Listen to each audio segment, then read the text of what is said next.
What you're about to hear is not a single story. It's a pattern. A pattern that appears in gifted classrooms where children were quietly sorted, measured, and studied by people who never introduced themselves. In the basements of government-funded research facilities where scientists explore how far a human mind can be bent before it broke. In the control rooms of a space program that launched men into orbit and then quietly erased the ones who never came back. In the seams of reality itself, the glitches, the flickers, the memories that don't line up. And in a digital world that once belonged to you, and now, if the evidence holds, no longer does. The records were never complete, and that's the point. But tonight, we're gonna read what's there. Put your headphones on, let the room go quiet. If sleep finds you somewhere in the middle of this, that's fine. The files will still be open when you get back. This is The Other Side. Make sure you like, favorite, subscribe, leave a comment down below, and give me a 5-star rating on Spotify. Other than that, I love you all. Let's get into it. The Other Side.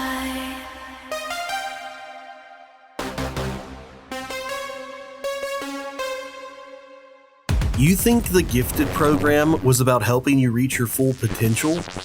You think those pull-out classes, those extra tests, those advanced groups were just about being smart? You're wrong.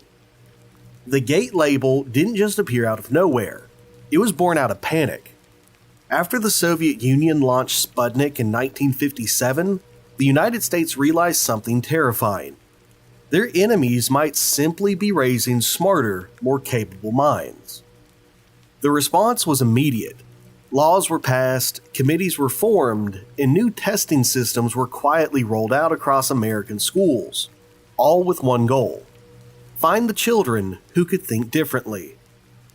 On paper, G.A.T.E, Gifted and Talented Education, was about nurturing talent. But behind the brochures and the parent-teacher conferences, there was something colder. A nationwide sorting mechanism, intelligence tests, behavioral checklists, pattern recognition drills, all feeding into files that most students would never see. Files that followed them for years. Files that some people believed were shared far beyond the school district level. Tonight, we're not just talking about special classes with advanced math.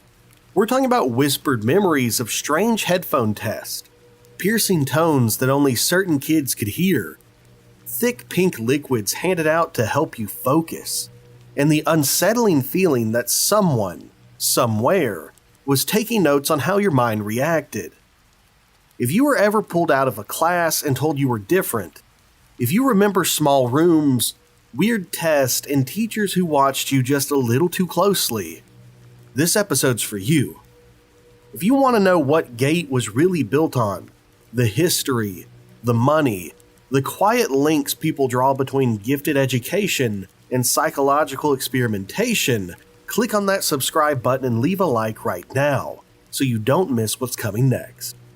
To understand what G.A.T.E really is, we have to strip away the gold star stickers and the motivational posters and look at the system it created. Gifted education did not begin as a warm, nurturing idea.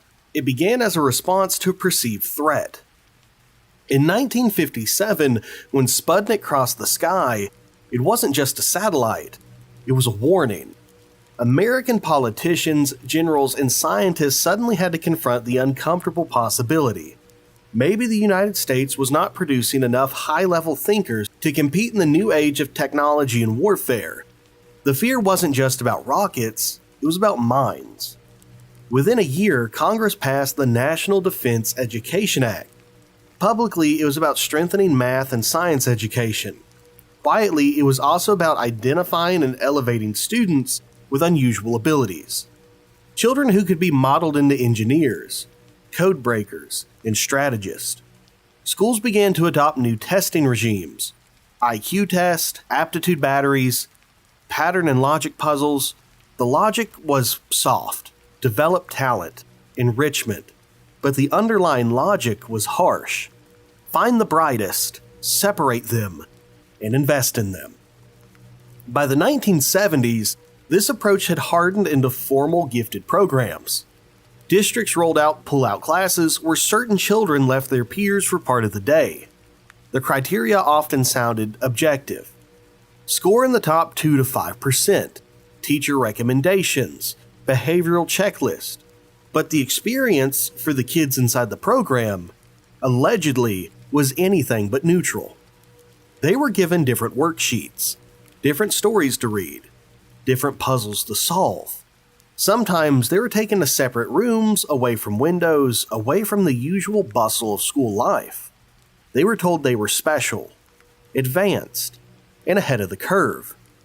Yet many of those same students claimed to remember something else. They remember tests that didn't feel like schoolwork at all. Rows of abstract shapes that had to be completed under intense time pressure. Sequences of sounds played through old plastic headphones. Droning tones, rising beeps, rhythmic pulses.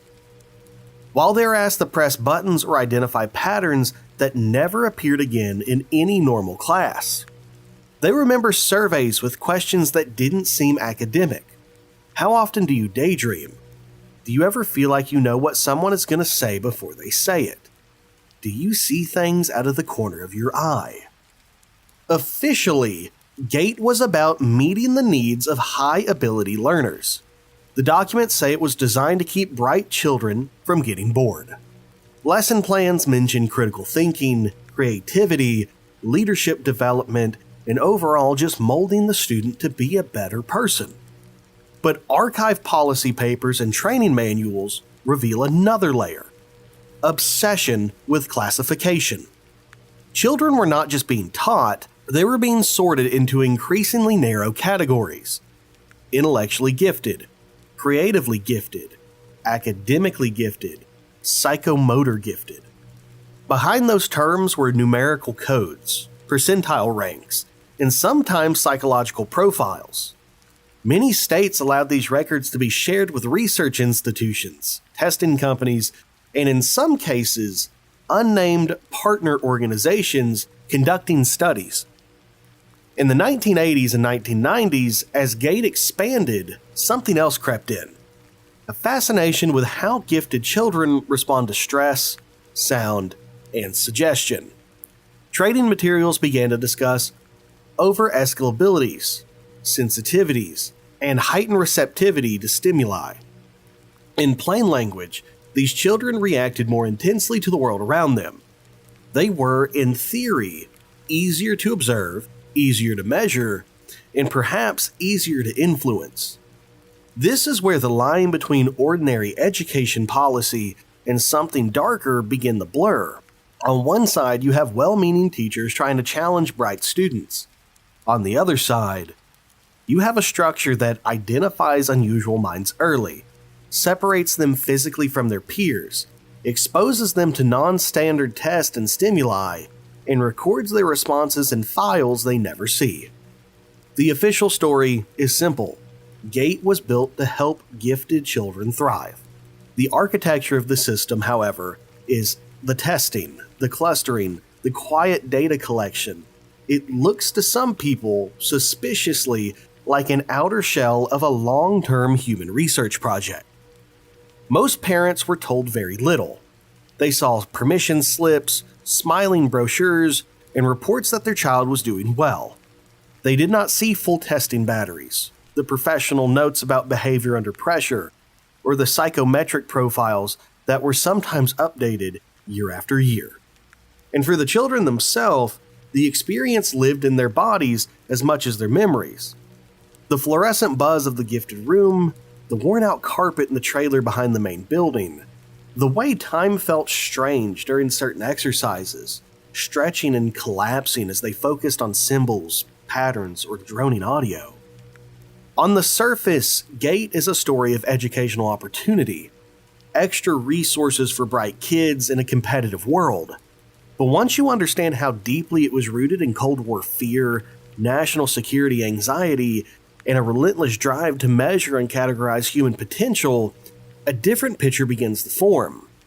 A picture where the gifted classroom is not just a place for enrichment, but the first step in a much larger experience. But this is where the story stops sounding like educational policy and starts sounding like something else. Because once you move away from the official documents and into the memories of the kids who actually sat in those gifted rooms, a pattern begins to appear, quietly, consistently, and disturbingly similar across different states, in different schools, and in different decades. They remember the headphones, not the flimsy classroom ones used for the computer labs, the heavy, over-ear plastic kind that looked like they belonged in a control room.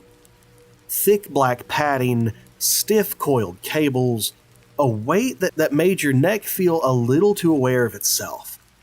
They remember being told to put them on gently, like the equipment was more important than they were, while the teacher plugged everything into a small gray or beige box with blinking lights and unfamiliar dials. Then came the tones. Thin, high-pitched frequencies that seemed to drill straight into the center of the skull. Low droning hums that made the chest feel tight and the jaw clench without meaning to. Rising beeps that started soft and swelled until it felt like the entire room was vibrating around them. Sometimes the sounds came in pulses. On, off, on, off. Like a mechanical heartbeat that didn't belong to anything living. When anybody asked why they were doing this, the explanations were vague. We're testing your auditory processing. We're seeing how well you can focus with sound. This helps us understand your learning style. No worksheets with musical notes, no follow-up lessons about the science of sound, just tones, reactions, and a teacher watching very closely. The reactions, according to those who remember, were not subtle. Some kids got dizzy.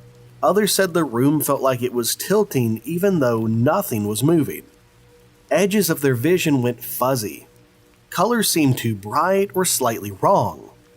A few students described feeling like their body was heavy and far away while their mind stayed sharp, like they were both present and detached at the same time, pinned in place by the noise. And then, almost every time the tones appeared in the memories, something else shows up right after. The pink drink. Not the one from Starbucks that everybody was obsessed with, but this one's always in small paper cups. Always after wearing the headphones, and always described the same way.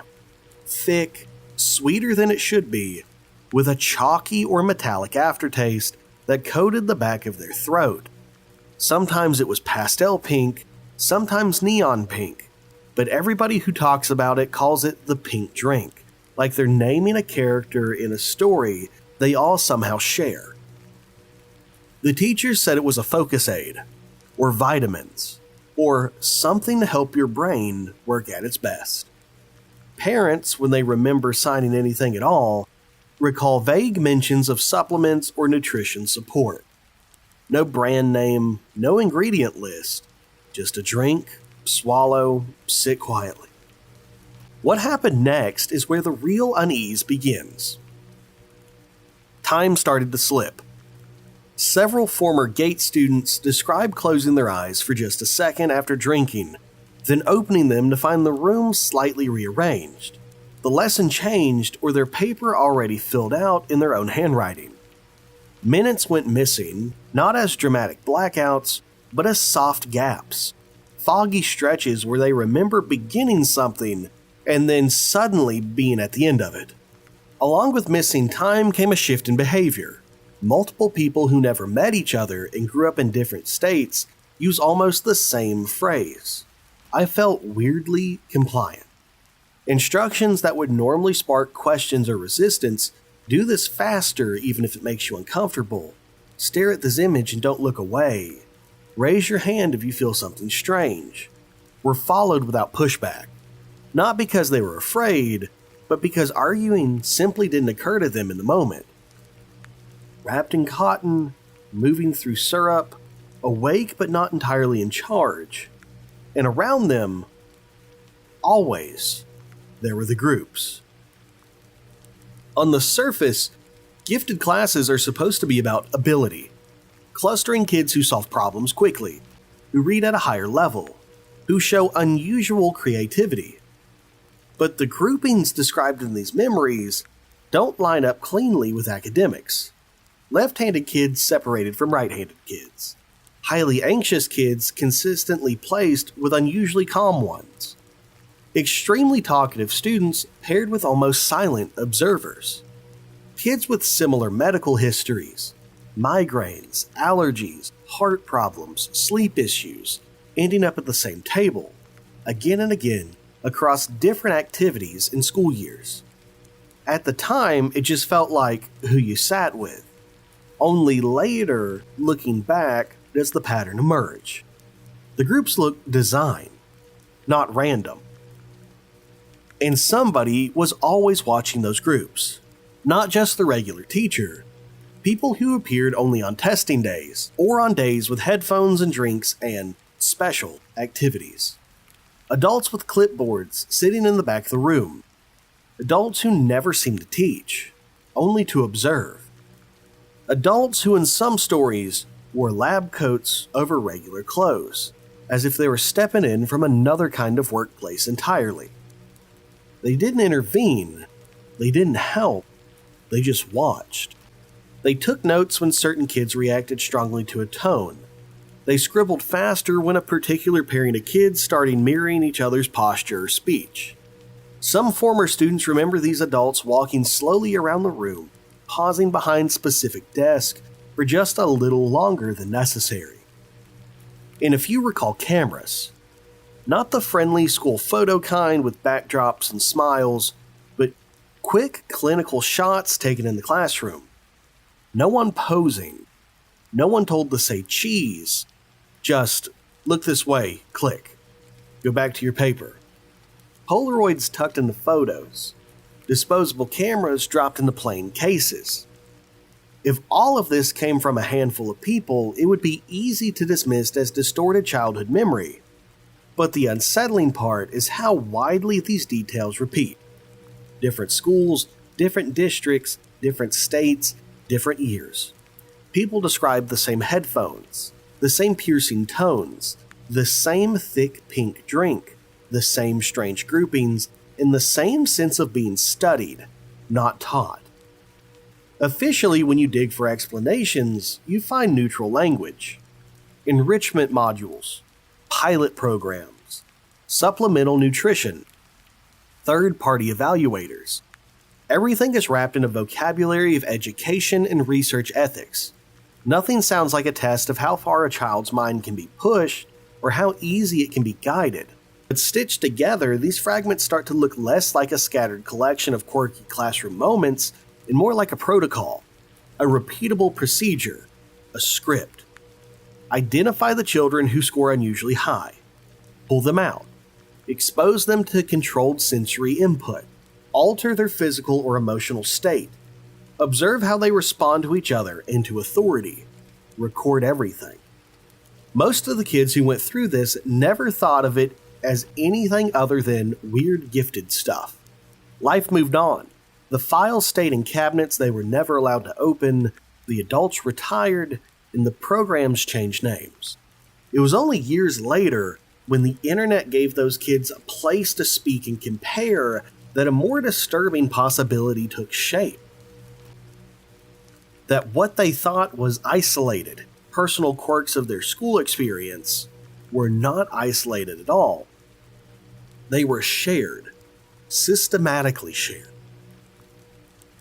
To understand why any of this would happen in a classroom, you have to step out of the school and into a windowless room on the other side of the country, into the world of black budget programs, classified experiments, and a government that has spent decades quietly obsessed with one question: can the human mind do more than we admit in public?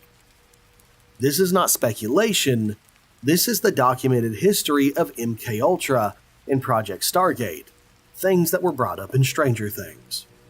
MKUltra is usually where the story starts, for a good reason. In the early 1950s, the CIA built an entire clandestine empire around the idea of psychological control. On paper, MKUltra was a research program to explore behavioral modification. In reality, it was a sprawling network of sub-projects that touched universities, hospitals, prisons, and military bases. Really anywhere human beings could be studied, broke down, and rebuilt. They used LSD, barbiturates, and amphetamines. They used hypnosis, sensory deprivation, extreme stress, and sleep disruption. They tried to erase memories and implant new ones. They tried to see how far they could push a mind before it fractured into parts that could be controlled, separately.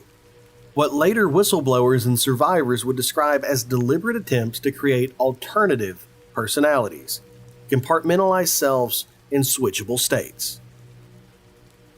Officially, the program was shut down in the 1960s.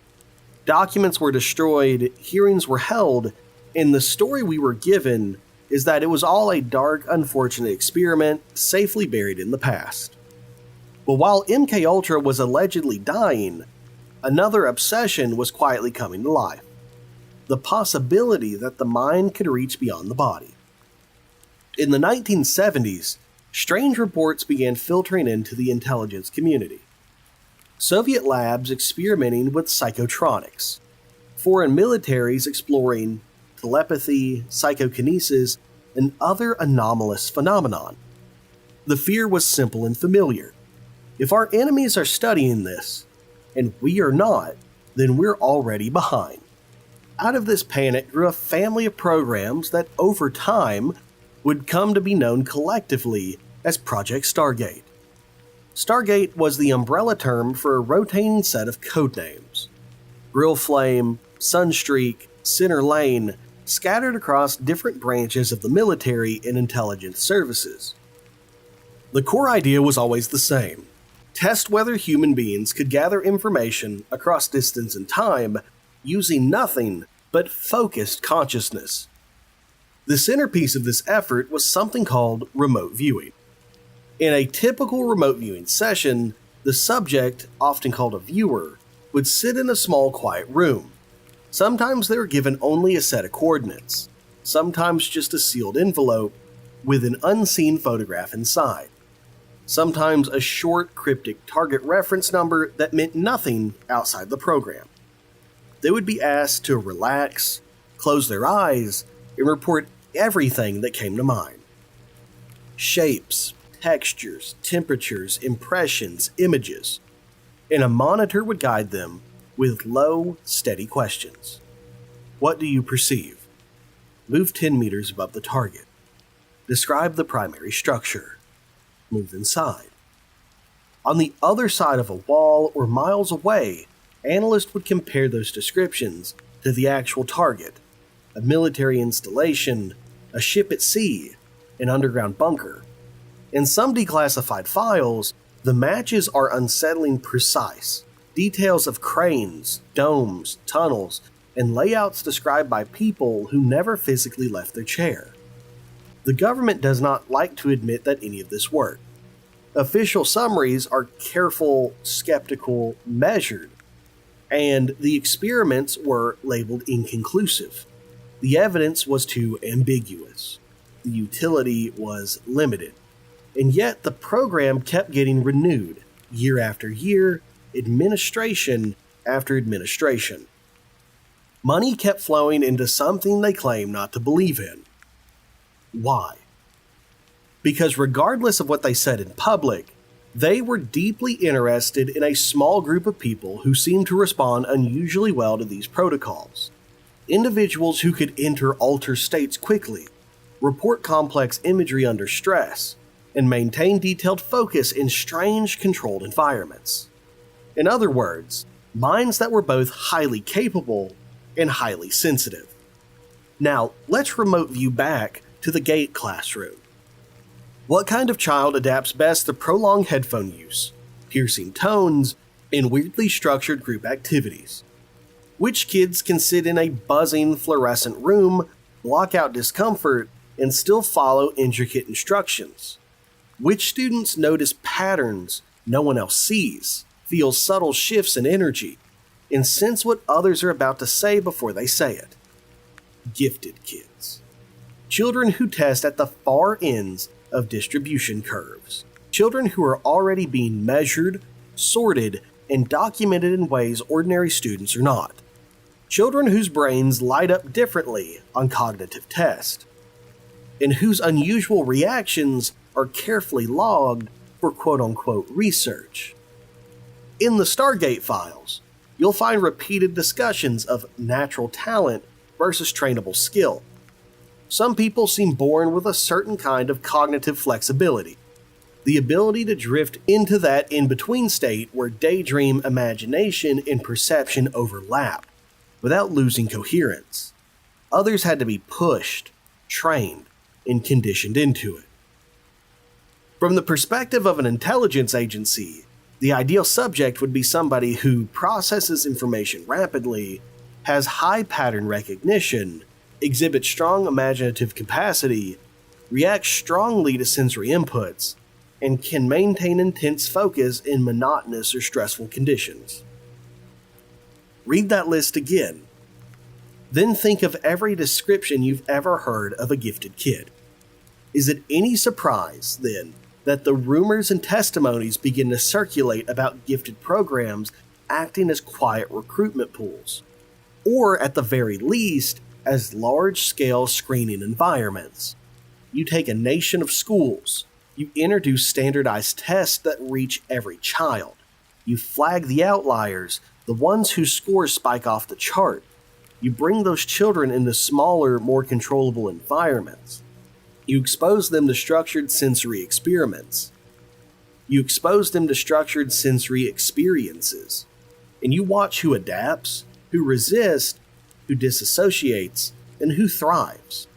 Suddenly, your remote viewing research problem, where do you even find the people with the right kind of mind, looks a lot more manageable. Even the language overlaps. In the Stargate documents, subjects are described as having enhanced imagery, heightened sensitivity, expanded awareness. Gifted education literature talks about overexcitabilities, intense inner life, unusual perceptual acuity. Two different worlds using different jargon, circling the same small group of human traits. And then there's the timing. Project Stargate, in its various forms, ran for roughly 2 decades, through the 1970s, 80s, and into the mid-1990s. Those were the same decades when G.A.T.E programs spread most aggressively across the United States, when psychological testing in schools became more sophisticated, and when educational policy quietly embraced the idea of data-driven student profiling. At the same historic moment that intelligence agencies were pouring money into exploring anomalous cognition, public schools were building giant nets for catching children with unusual cognitive profiles. One environment was overtly classified, the other was decorated with construction paper and motivational posters, but the people being watched were not so different. This doesn't mean every G.A.T.E class was a covert CIA outpost, though. Most teachers were just teachers. Most programs were exactly what they claimed to be, attempts to give bright kids something more challenging to do. But once you know your government ran real documented projects to alter human consciousness with MKUltra, exploit psychic perception with Operation Stargate, and to classify and use people based on their mental traits, which happened in both operations, it becomes much harder to look at a nationwide, government-funded influence system for identifying and isolating unusual minds and assume it was entirely innocent, entirely separate, and entirely untouched by those same obsessions. You start to ask different questions. If we know they experimented on prisoners and patients without informed consent, why would schools be off the table? If we know they were desperate to understand and harness gifted forms of perception in adults, why wouldn't they be curious about gifted children whose brains are still plastic, still moldable, still forming? If we know they destroyed many of MKUltra's documents and downplayed Stargate's success, why should we assume we've been told the full story about any overlap between education and experimentation?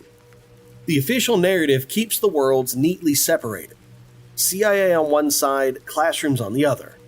Classified projects stay in secure facilities, and friendly enrichment programs stay in local schools. But once you trace the timelines, the language, and the shared fixation on exceptional minds, a more unsettling possibility appears. That the distance between these worlds was never as wide as we were led to believe. In one declassified remote viewing session from the early 1980s, a viewer was handed nothing more than a random target number and told to describe what came to mind. Within minutes, they began calmly sketching the outline of a large domed structure with an attached rectangular annex, describing smooth, cold surfaces, a hollow interior, and activity centered underground. The actual target revealed later was a covert foreign installation with a nearly identical layout, dome, annex, underground levels, and all. The viewer had never seen photographs, never been briefed, and never left their chair. They simply slipped into that narrow mental corridor between imagination and perception and started reporting what was there.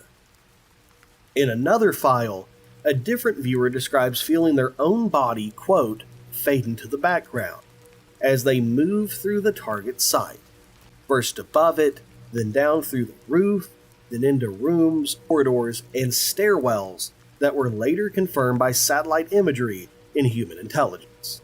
They note changes in temperature, the echo of sound in a stairwell, the sense of pressure in a confined space, physical sensations experienced at a distance while sitting silently in a monitored room.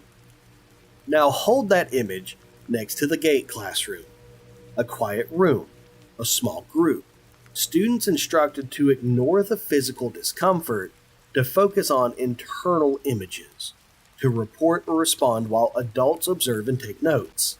Kids learning, slowly and subtly, to prioritize inner visualizations over outer noise. Kids being nudged toward the same odd mental posture those remote viewers were trained to hold. Body still, mind traveling.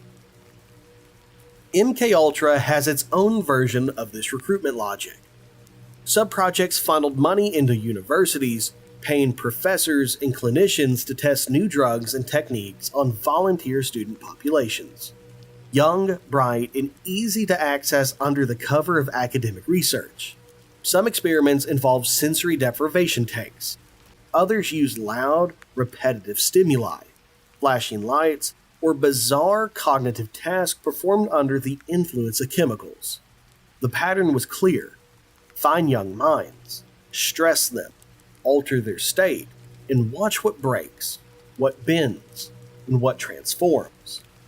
Those were college campuses, 18 to 22-year-olds, already filtered for intelligence and persistence. Now imagine you push that pipeline down one level, to high schools, then down again, to middle schools, then all the way down to elementary classrooms with cartoon posters on the wall and quietly locking filing cabinets in the back.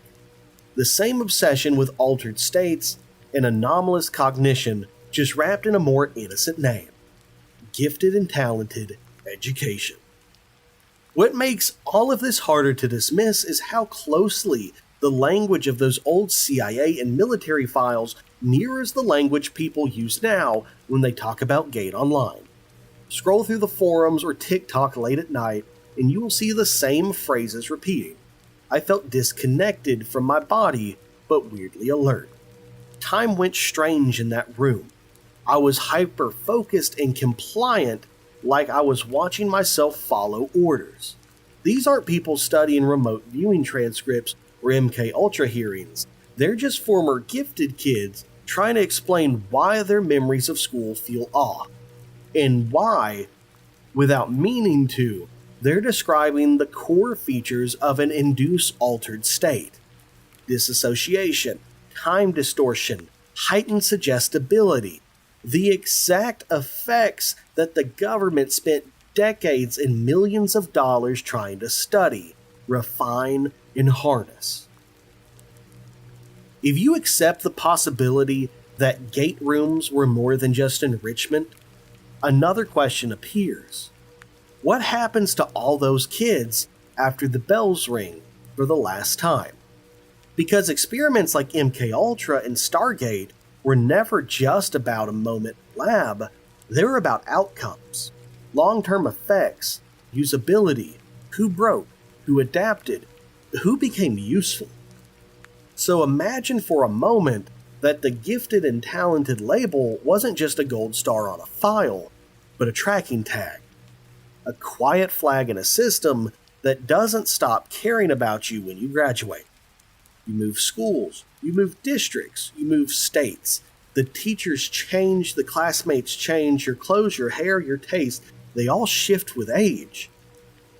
But the paperwork follows you. Standardized tests, psych profiles, discipline reports, medical notes. Every time your social security number or student ID is plugged into another terminal, the same invisible highlight appears. This one is different. This one scored strangely. This one handles stress well. This one responded oddly to structured sensory tasks. On the surface, it all looks normal. Guidance counselors, aptitude tests, career interest surveys. You sit in a room with a clipboard answering questions about what you want to be when you grow up. A doctor? A scientist? Be in the military? Be in intelligence? Do you enjoy problem solving under pressure? Do you like patterns and puzzles? Would you consider a career in service of your country? To you, it's just a boring form. To somebody else, it's a filter. Think about the kind of careers GATE kids quietly drifted into. Not every time, but often enough to notice if you start lining up the stories. Defense and aerospace contractors, cybersecurity and cryptography, data science, behavioral analytics, machine learning, psychology, psychiatry, neurology, military intelligence, linguistics, signals analysis. Put differently, fields that either study the human mind in depth or help governments and corporations predict, influence, and control human behavior at scale. Online, former gifted kids talk about it like it's a joke. Of course half my class ended up in tech or intelligence. Of course the weird kid from Pull-Out Math now works in defense. It's framed as a coincidence, as the natural outcome of being smart. But if you go back to those classified projects, you'll find internal documents about talent spotting, human assets, and lifelong utility. The idea that once you identify someone with a rare cognitive profile, you don't just collect that data and walk away, you keep an eye on them. You nudge them towards environments where those traits can be exploited.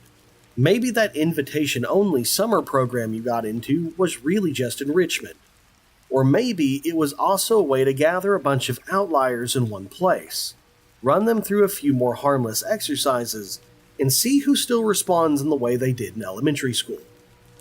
Maybe that recruiter who showed up at your high school with a suspiciously specific pitch for your exact skills was just doing their job. Or maybe they had access to a database that told them which minds were most likely to perform well under novel, high-stress, highly classified conditions. Patterns show up in the narratives too. Many former GATE kids describe a particular kind of adult inner life. Vivid, controllable mental imagery, the ability to rehearse conversations in their head with cinematic clarity, to zoom out and view a situation from above, like a map, to feel, in social situations, like they're watching themselves from a few feet back, operating the body like a machine. Some call this anxiety. Some call it disassociation. Some call it just how their minds work. But if you've read enough remote viewing transcripts, if you've listened to enough debriefs from altered state experiments, the similarities are hard to ignore. The same bird's eye perspectives, the same language of moving through structures that aren't physically present. The same odd calm in describing scenarios that should be intense or frightening. And then there's the paranormal bleed-through. For every gifted kid who grew up to be a perfectly ordinary engineer or analyst, there's another one who quietly posts about seeing shadow figures at the edge of their vision, especially while falling asleep, hearing a low mechanical hum in silent rooms, a tone that makes their teeth ache and their mood shift, experiencing missing times on commutes, drives, or long walks, where 20 minutes just vanishes into a blank, detached autopilot. Having dreams that feel less like dreams and more like debriefings, sitting across from faceless figures, answering questions, repeating details of places they've never been. On their own, each one of these could be shrugged off as stress, sleep paralysis, or a busy mind. Who's not had a dream about fighting the Hat Man? But placed in the context of a life that began with strange tests, headphones, tones, and adults taking notes, they start to look like echoes. Like the residue of early conditioning that never fully washed away. Some G.A.T.E alumni report an odd magnetism toward government-adjacent spaces. They don't know why they applied to that one internship at a 3-letter agency. They don't know why they felt so comfortable on a secure campus, behind badge-locked doors and windowless halls. Only that when they got there, something felt familiar. The fluorescent hump, the beige walls, the acronym, the expectation that you will follow instructions precisely, keep secrets, and treat your own unusual perceptions as just part of the job. And for the ones that don't go that route, for the artists, the drifters, the ones who burn out, there's another pattern. The sense of being watched, not in a paranoid, screaming on the street kind of way, just an enduring, low-level feeling that there is a file somewhere with their name on it, that certain job applications get weirdly far and then suddenly vanish, that certain topics make interviewers look just a tad bit too interested. When they talk about their childhood, they often circle back to the same detail. I don't remember exactly what we did in that room, only how it felt. The adults seem extra focused on whether we could follow complex instructions. Sometimes I'd leave feeling like I'd been plugged into something and then unplugged. If they were designing a multi-decade pipeline of human assets, if you wanted people whose minds could slip into altered states on command, who could process complex patterns under pressure, who could tolerate cognitive dissonance without breaking, this is exactly how you test them. You wouldn't call it psychic training, you'd call it enrichment. You wouldn't build your labs in underground bunkers, you'd build them in ordinary schools, under ordinary lights, with ordinary desks. And when those kids grew up, you wouldn't need to activate them with some dramatic phone call. You'd simply be waiting. In the sectors and institutions that attract exactly the kind of mind you spent all those years identifying. From their perspective, they're just living their lives. From yours, listening in the dark, another picture emerges. Maybe gifted programs didn't just create better students. Maybe they quietly manufactured a generation of perfectly profiled, pre-sorted, preconditioned minds. Assets in training, walking around in plain sight, still wondering while their childhood feels like somebody else's experiment. Again, if this is sounding too much like Stranger Things and like 11, just know that's based on real things. For a long time, most people who went through G.A.T.E thought their memories were just quirky. A weird classroom, a strange exercise, one teacher who did things differently. It only starts to feel like something bigger when you lay those theories side by side. The details repeat.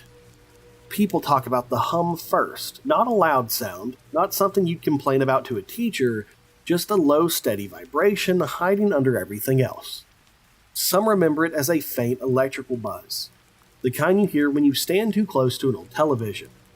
Others say it felt more like pressure in the ears, like being on an airplane that never finishes landing. Sitting in that room, the hum became the backdrop to everything. It made your jaw feel tight. Your thoughts felt slightly pushed, like they were being nudged along rails instead of wandering the way they usually did. A lot of kids report leaving those sessions with a dull headache that never quite felt like a normal headache. More like their brain had been idling too high for too long. The rooms themselves show up again and again in these stories. They weren't always the same shape, but they had the same mood. Windowless or with blinds that always stayed closed, fluorescent lights that buzzed or flickered just enough to make you squint even when you didn't know why, thin institutional carpet or linoleum that echoed footsteps, walls that were either totally bare or decorated with oddly generic educational posters that never seemed to change, desks pulled into strange arrangements, tight circles, horseshoes, or straight rows all facing a single point in the room where the adult stood or sat with a clipboard.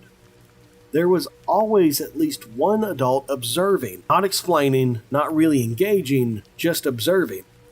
Eyes moving steadily from face to face, noting who fidgeted, who froze, and who followed instructions without questions. Then there were the exercises. Some GATE kids remember being given headphones, big padded ones that blocked out the outside world and replaced it with tones, beeps, or faint warbling noises. You'd be asked to press a button whenever you heard a certain sound, or you'd have to say what you were feeling or seeing in your mind while the tones rose and fell in your ears. Others describe being asked to stare at a point on a wall, a sticker, a dot, a tiny piece of tape, while lights dimmed or brightened in slow rhythmic cycles.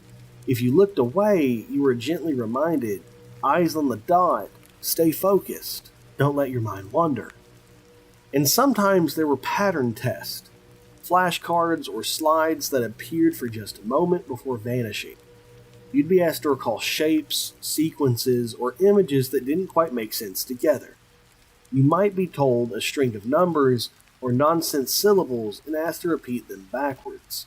You might be timed, not on how fast you answered, but on how long you could hold a picture in your mind without letting it blur. And then there were the imagination drills. Close your eyes. Picture this. A house you'd never seen. A city you'd never visited. A landscape with specific features. River, tower, bridge, dome. Repeatedly, over and over in slightly different combinations. You'd be asked to describe it out loud, detail by detail, while the adult nodded and took notes. Sometimes they'd ask about feelings. How does it feel to be inside this place? Is it cold or warm? Are you above it or inside of it? If you've ever read the declassified protocols from government-funded remote viewing programs, this structure feels uncomfortably familiar. Blind targets, guided visualization, neutral prompts, careful observation on how the subject's perception shifts under controlled conditions. What's strange is how many former GATE kids talk about the same internal sensations during these sessions. A floating feeling, like their body was still on the chair, but their awareness had slid an inch or two to the side. A sense of watching themselves from above, like a camera had pulled back just behind their own head. Time stretching or snapping, 45 minutes vanishing into what felt like 10, or 10 minutes dragging out into something heavy, dreamlike. Many say they learned in these rooms how to leave without leaving, how to go somewhere else in their mind on command. At the time, it was praised as creativity, focus, visualization. But later, reading about alert disassociation and induced altered states, the vocabulary starts to line up a little too neatly. Because the truth is, you don't need a dungeon or a secret underground lab to test human perception. You don't need restraints or a flashing hazard sign. The most effective experiments are the ones that look something like this. Attention training, memory games, enrichment activities for bright young minds. On paper, that's all it ever was. In the files, it might look like something different. group exposure to controlled acoustic environments, measurement of suggestibility under repetitive cognitive tasks, assessment of a subject's ability to maintain functional performance while partially disassociated. And in the memories of the kids who sat in those chairs, it feels like this. A room that didn't quite sound right. Exercises that didn't quite feel like learning. A version of yourself that you watched from just a little distance away, following instructions perfectly. Years later, they still remember the hum. They still remember the way the air felt too thick or too empty. They still remember walking out into the hallway afterward, blinking under normal light, wondering why the rest of the school suddenly seemed flatter. Like the real work had happened in the one place no one ever talked about. Maybe you were in G.A.T.E. Maybe they called it something else. Maybe it was just pull out or advanced or enrichment or honors. The labels change, but the pattern doesn't. A special test no one else took. A letter that arrived at your house with a tone that your parents couldn't quite explain. A program that felt different. Like school, but tilted a few degrees into the uncanny. If even a piece of what we've talked about tonight is true, then some of those rooms weren't just about helping you get ahead.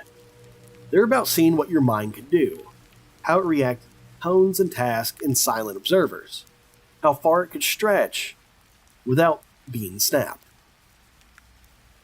And maybe you never snapped. Maybe you adapted. Maybe you learned to float outside of yourself when things got too intense, to observe from a safe distance, to follow instructions with eerie precision, even when you felt like you were somewhere else entirely. Here's the part they don't get to control, though. You still remember. Not the paperwork, not the acronyms, not the official story, but you still remember the feelings. The strange heaviness in certain rooms. The way your thoughts felt guided. Like a hand was gently resting on the back of your mind. The dreams that didn't feel like dreams. If any of this is brushing up against something in you, some half-buried memory, some old unease, you're not the only one. There are thousands of late-night posts from people just like you, scattered across forums, comment sections, anonymous threads, all describing the same textures, the same sensations, the same little oddities that stop feeling so little once you line them up. And if you want to, you can add your voice to that pattern. You can scroll down and leave a comment. You don't have to use your real name. You don't have to tell your whole story.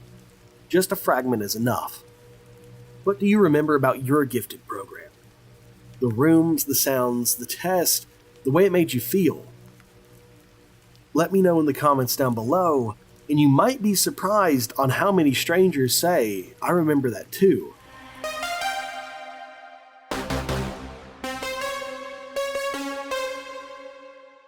Do you think Stranger Things is just 80s nostalgia? Do you think it's just a show about kids on bikes fighting monsters? Well, if you do, you're wrong. The Duffer Brothers didn't just write a sci-fi script. They adapted a classified reality. The Secret Lab, that's Project Montauk. The Psychic Spies, that's MKUltra. And 11, she isn't a character. She's based on the thousands of real children the government actually tried to break. Tonight, we aren't talking about fiction. We're digging up the war crimes they turned into entertainment. If you want to know the history they don't teach you in school, click that subscribe button right now, and let's open the files. To understand the true scale of the horror behind Stranger Things, we have to separate the nostalgia from the history. While most fans know Hawkins, Indiana as the fictional setting of the show, fewer realize that the series was originally sold under a completely different working title, Montauk. This wasn't just a stylistic choice by the Duffer Brothers, it was a direct reference to Camp Hero, a decommissioned Air Force base located on the easternmost tip of Long Island. Unlike the sleepy suburban aesthetic of Hawkins, Camp Hero is a place that feels geographically isolated from the rest of the world, sitting on a jagged coastline that seems to drop off into the Atlantic. If you visit the park today, the first thing you'll notice is the massive AN/FPS 35 radar tower. It stands like a rusted skeleton against the sky, a relic of the Cold War designed to detect Soviet bombers long before they reached the East Coast. However, for decades, the local residents of Montauk claimed the radar dish was doing something far more sinister than simply watching the horizon. Throughout the 1970s and 80s, reports began to surface of strange frequency interference playing in the surrounding towns. People would describe radios turning on by themselves, televisions dissolving into static patterns that didn't match normal broadcast interruptions, and perhaps most disturbingly, widespread reports of sudden, localized headaches that seemed to pulse in rhythm with the rotation of the radar dish. Officially, the base was shut down and turned into a state park, but the layout of the facility suggests a purpose that goes far beyond coastal defense. The visible bunkers and gun batteries are merely the surface level of what many researchers believe is a massive subterranean complex. This is where the story shifts from local folklore to genuine conspiracy. According to diagrams and testimonies from former contractors, the elevator shafts in several of the bunkers were designed to descend deeply into the bedrock, connecting to a labyrinth of tunnels that technically shouldn't exist. It is within these alleged underground tunnels that the parallels to Stranger Things become impossible to ignore. In the show, we see a sanitized government facility conducting experiments on children to unlock psychic abilities. In reality, the accusations leveled against the Montauk project are nearly identical, though the methods described are far more brutal than anything shown on Netflix.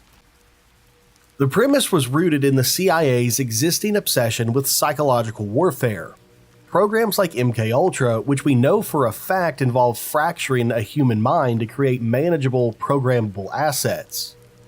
But at Montauk, the goal wasn't just mind control, it was the weaponization of consciousness itself. The central claim involves something known as the Montauk chair, a device supposedly built to amplify the psychic output of human subjects, much like the sensory deprivation tank used by Eleven in the show. But before we can understand the technology, we have to look at the human cost, because if the stories are true, the subjects weren't volunteers, and they certainly weren't treated like heroes. They were referred to as the Montauk Boys, and their story is the dark reality that Stranger Things glossed over with its 80s synth music and adventurous tropes. Now, while the show Stranger Things focused on a young girl named Eleven, the central figure of the real-world conspiracy was a man named Duncan Cameron. In the lore of the Montauk Project, Cameron is often described not as a willing participant, but as a vessel, a human component in a machine designed to bridge the gap between thought and reality. To understand what happened to him, you have to understand the environment he was subjected to. He wasn't just sitting alone in a room, he was strapped into the Montauk chair. Descriptions of this device vary, but most accounts describe it as a modified radar operator's seat, stripped of its original cushioning and fitted with heavy industrial restraints.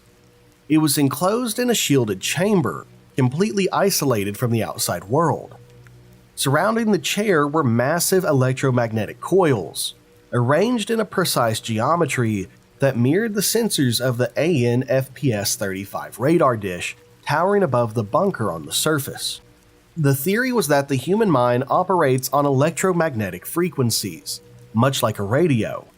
If you could isolate those frequencies, amplify them through the massive power of the radar dish, and focus that energy like a laser, you could theoretically achieve things that defy our understanding of physics. In the series, Eleven uses a sensory deprivation tank to enter the Void, a black empty space where she can remote view people and places. At Camp Hero, the method was far more brutal. Duncan would be locked into the chair for hours, sometimes days at a time.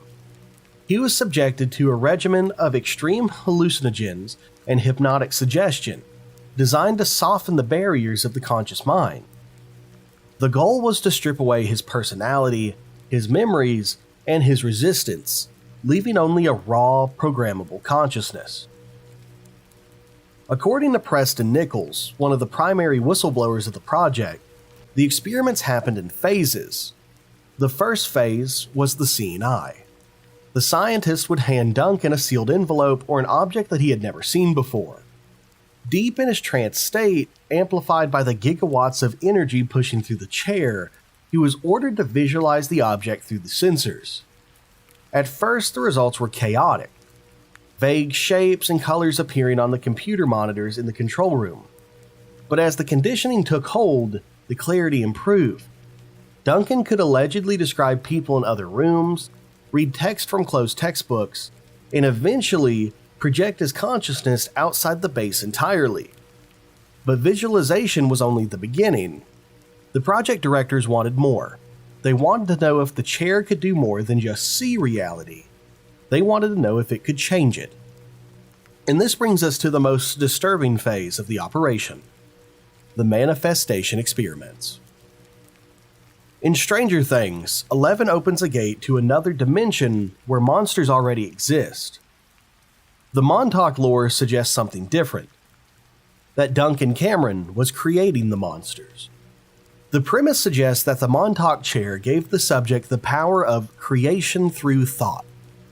If the amplifiers were turned up high enough, the electromagnetic signature of a thought would become so dense it would begin to take on physical mass. It started small. Reports from the base described solid holograms, objects that would appear in the middle of the room shimmering like a heat haze, a coffee cup, a pencil, a set of keys. At first, these objects were intangible, like ghosts, but as Duncan's focus deepens, the objects became solid. You could touch them. You could pick them up. But the moment Duncan's concentration broke, where the power to the chair was cut, the objects would vanish into thin air, fading like a dream upon waking. The psychological toll on Cameron was catastrophic. He was living in a state where the line between his internal thoughts and the external world had completely dissolved. He began to lose track of time, experiencing loss of time episodes where hours or days would disappear from his memory. A side effect, some say, of the chair's manipulation of space-time itself. And this is where the experiment became dangerous. Because a human mind is not a computer. It cannot be perfectly controlled. It is filled with intrusive thoughts, subconscious fears, and repressed nightmares. If a machine can bring a person's thoughts to life, it doesn't just manifest their commands, it manifests their demons. It's said that during one intense session, a safeguard on the chair failed. Duncan, exhausted and mentally fracturing, lost control of his visualization. A chaotic flood of subconscious fear poured into the amplifiers. And just like in Hawkins, something came out. The story of Duncan Cameron in the Montauk chair reached its breaking point with what witnesses later simply called the incident. By late 1983, the experiments have gone far beyond visualization. The directors of the project believed they had achieved a stable feedback loop between Duncan's mind, the chair, and the radar transmitter. They were no longer testing if consciousness could affect reality, they were attempting to weaponize it. According to testimonies that surfaced years later, the final experiment began like many others. Duncan was placed in the chair. The heavy industrial restraints were tightened. The same familiar induction procedure was repeated. Layer after layer of hypnosis carefully applied until his personality thinned out, leaving only the programmable core of his mind. The operators in the control room monitored the slow rising hum of the amplifiers, watching as the readings from his brainwave activity climbed into ranges that would be lethal for almost anybody else. The initial goal of that day on paper was simple: generate a stable, long-duration manifestation. Not a fleeting object that flickered in or out like a mirage, but something that could persist independently of Duncan's conscious focus. To the men in the white coats, this was the logical next step. To anybody listening now, it sounded like a line that should never have been crossed. The accounts of this incident all agree on one detail. At some point during the session, Duncan stopped following instructions. He was meant to visualize an innocuous object. Instead, something in him shifted. Whether it was fatigue, resentment, buried trauma, or something deeper, no one can say with certainty. What we are told is that Duncan, still locked in the chair, wired into the machinery, whispered a simple phrase under his breath. The time is now. What happened next became the cornerstone of the Montauk Project legend. It began as a pressure in the air, a low vibration that made loose equipment rattle and dust drift down from unseen seams in the concrete above. Men in the corridors reported that the fluorescent lights began to flicker, not randomly, but in a slow pulsating rhythm that matched the peaks of Duncan's brainwaves on the monitor. Then came the manifestation. Witnesses described it not as a clean, sudden appearance, but as a slow, torturous coalescence. At first it was only a distortion, a place in the room where the air itself looked wrong, as if reality had become thick and heavy. That distortion began to swell, fed by the energy pouring out the transmitter, fed by every fear and nightmare Duncan ever carried inside of his mind. Limbs that didn't match any known anatomy, a body that seemed to shift and rewrite itself from one second to the next, a face, or something like a face, that could never be fully seen, only felt as an overwhelming presence of hatred and hunger. The creature that formed was never given a scientific name. It never needed one. The men on the base simply referred to it as Vecna.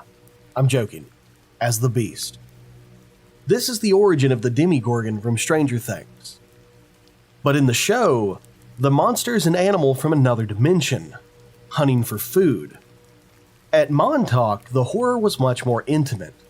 The Beast was not an invader from the outside. It was a projection from within, a concentrated mass of everything ugly and unprocessed in the human subconscious. It was, quite literally, a beast from the id. Panic swept through the lower levels. The creature moved with a terrible inevitability, smashing through equipment and terrorizing personnel. Faced with a manifestation that they could not kill with bullets, the project leaders made a desperate decision. If the beast was being sustained by the power of the chair and the link to Duncan's mind, the only way to stop it was to sever that connection physically. The order was given to destroy the machine. Preston Nichols claims that the transmission lines feeding the radar dish were severed with an axe. As the cables were cut, sparks showered the room and the hum of the amplifiers died. But there was a blinding moment of collapse. Lights failing, systems crashing, and the heavy, suffocating presence of the beast was suddenly ripped out of the air like a storm front passing over. When the dust settled, the base was broken. Sections of the underground complex were allegedly sealed off, welded shut, and filled with concrete, not just for structural reasons, but out of fear that some residue of what had been created might still linger in the dark. Officially, of course, none of this happened. Camp Hero is just a part. The radar dish is just a relic. But this is where the story usually stops being a ghost story and starts becoming a criminal investigation. Because while a psychic monster sounds like fiction, the program that built the chair, the drugs used on the subject, and the goal of fracturing the human mind, those are not matters of folklore. Those are matters of public record. The Montauk Project didn't appear out of thin air. It was the bastard child of a very real, very documented CIA program that had been running for decades.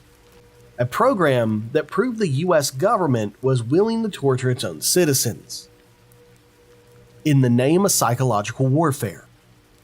We know it today as MKUltra. If the story of Montauk feels like a nightmare, the story of MKUltra is the cold, harsh reality of waking up. While the Montauk Project is debated by skeptics, MKUltra is not. In 1977, a cache of 20,000 documents was discovered, having survived a destruction order by CIA Director Richard Helms. These papers confirmed what conspiracy theorists were whispering about for years. From 1953 to 1973, the United States government conducted illegal experiments on human subjects to develop drugs and procedures for use in interrogations and torture. And the man at the center of the darkest chapter of this program shares a startling connection to our story. We spoke of Duncan Cameron, the psychic pilot of Montauk. Now we must speak of Dr. Ewan Cameron, the president of the American Psychiatric Association and the driving force behind MKUltra, Subproject 68. Dr. Cameron didn't work out of a bunker. He worked out of the Allen Memorial Institute in Montreal, in a Gothic mansion that looked more like a haunted house than a hospital. His goal mirrored the fictional Dr. Brenner's goal in Stranger Things. He wanted to wipe the human mind clean and turn it into a blank state that could be rewritten. He called this process depattering.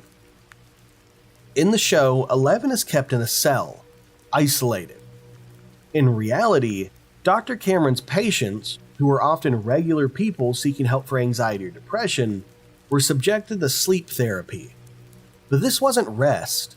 They were put into drug-induced comas for weeks or months at a time.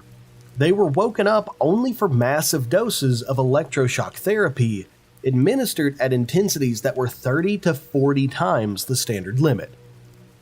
The objective was to destroy the patient's memories and identity, to break the continuity of the self. Once the mind was blanketed, the second phase began. Cameron called this psychic driving. This is where the inspiration for the laboratory scenes in Stranger Things becomes undeniable. The patients, often unable to walk or feed themselves due to electroshock, would be placed in a room with a helmet or headphones strapped to their heads. They were forced to listen to looped audio messages. Simple phrases, commands, statements about their own inferiority, or new instructions on how to think. These tapes would play for 16 hours a day, repeating hundreds of thousands of times. Imagine the isolation. Drifting into a chemical haze, unable to move, unable to think your own thoughts, with a disembodied voice repeating the same sentence over and over again into the darkness of your mind. In Stranger Things, Dr. Brenner is a father figure who pushes Elle to expand her powers. He is cold, but he has a purpose. Dr. Ewan Cameron was far more terrifying because his purpose was erasure. He wasn't trying to find a monster in another dimension. He was trying to see if he could turn a human being into a robot. The victims of Subproject 68 didn't gain superpowers. They lost everything.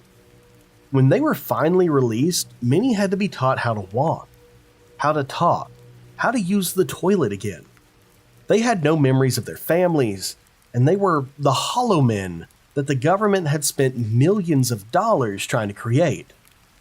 So when you watch 11 float in that sensory deprivation tank, terrified and alone, remember that the tank is real. The drugs were real. The man in the white coat watching through the glass was real. The only difference is that in the real story, nobody came to rescue them. When you strip away the monsters, the neon lights, the bikes, the synthwave soundtrack, what Stranger Things is really about is power and what it's willing to do when nobody is watching. That's the part that doesn't belong to Hawkins. That belongs to us. Montauk sits in this strange pocket between folklore and testimony. You have a decommissioned radar base, fenced-off buildings, underground tunnels people swear exist, and a cluster of men starting in the 1980s, all beginning to tell versions of the same story. Psychic kids, government experiments, attempts to weaponize the mind. The details shift depending on who's talking. Sometimes it's time travel. Sometimes it's portals. Sometimes it's a creature pulled from pure fear. On paper, it reads like bad science fiction. But the structure of the story, that's familiar. A hidden program, test subjects who never volunteered, and people in lab coats convinced the ends justify whatever happens inside the walls. MKUltra, unlike Montauk, doesn't live on the fringe. It sits in court records, declassified memos, budget requests, and heavily redacted reports. You can read the language yourself. Behavioral modification, special interrogation techniques, terminal experiments.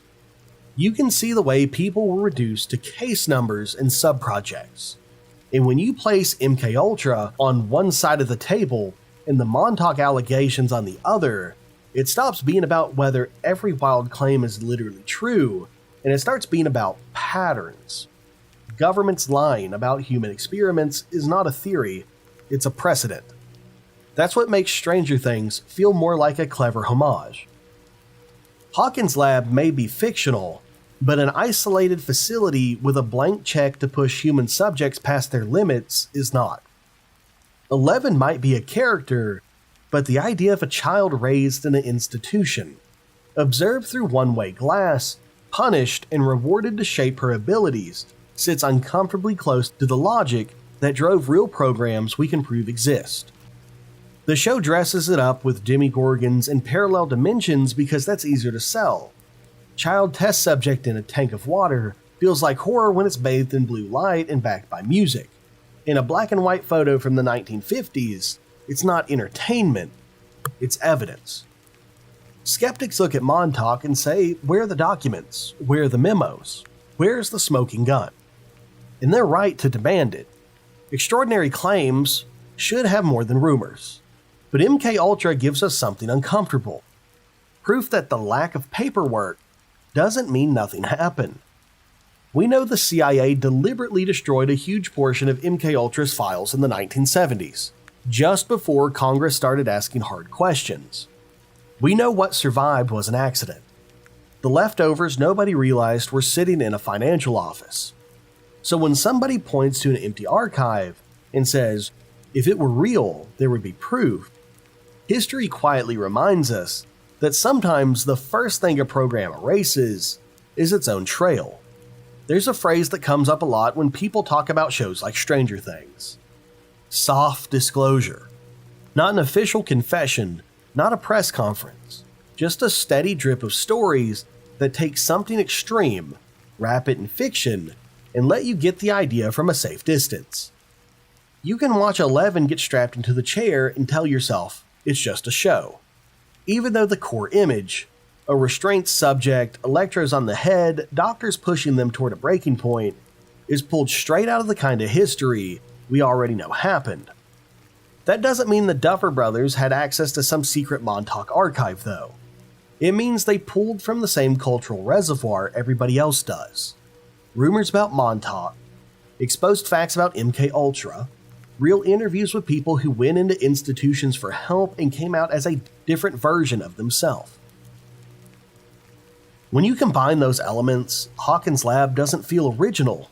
It feels familiar, like a memory you can't quite place. So where does that leave us?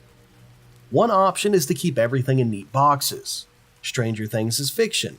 Montauk is a hoax. MKUltra is a closed chapter. The end. That's the comfortable version.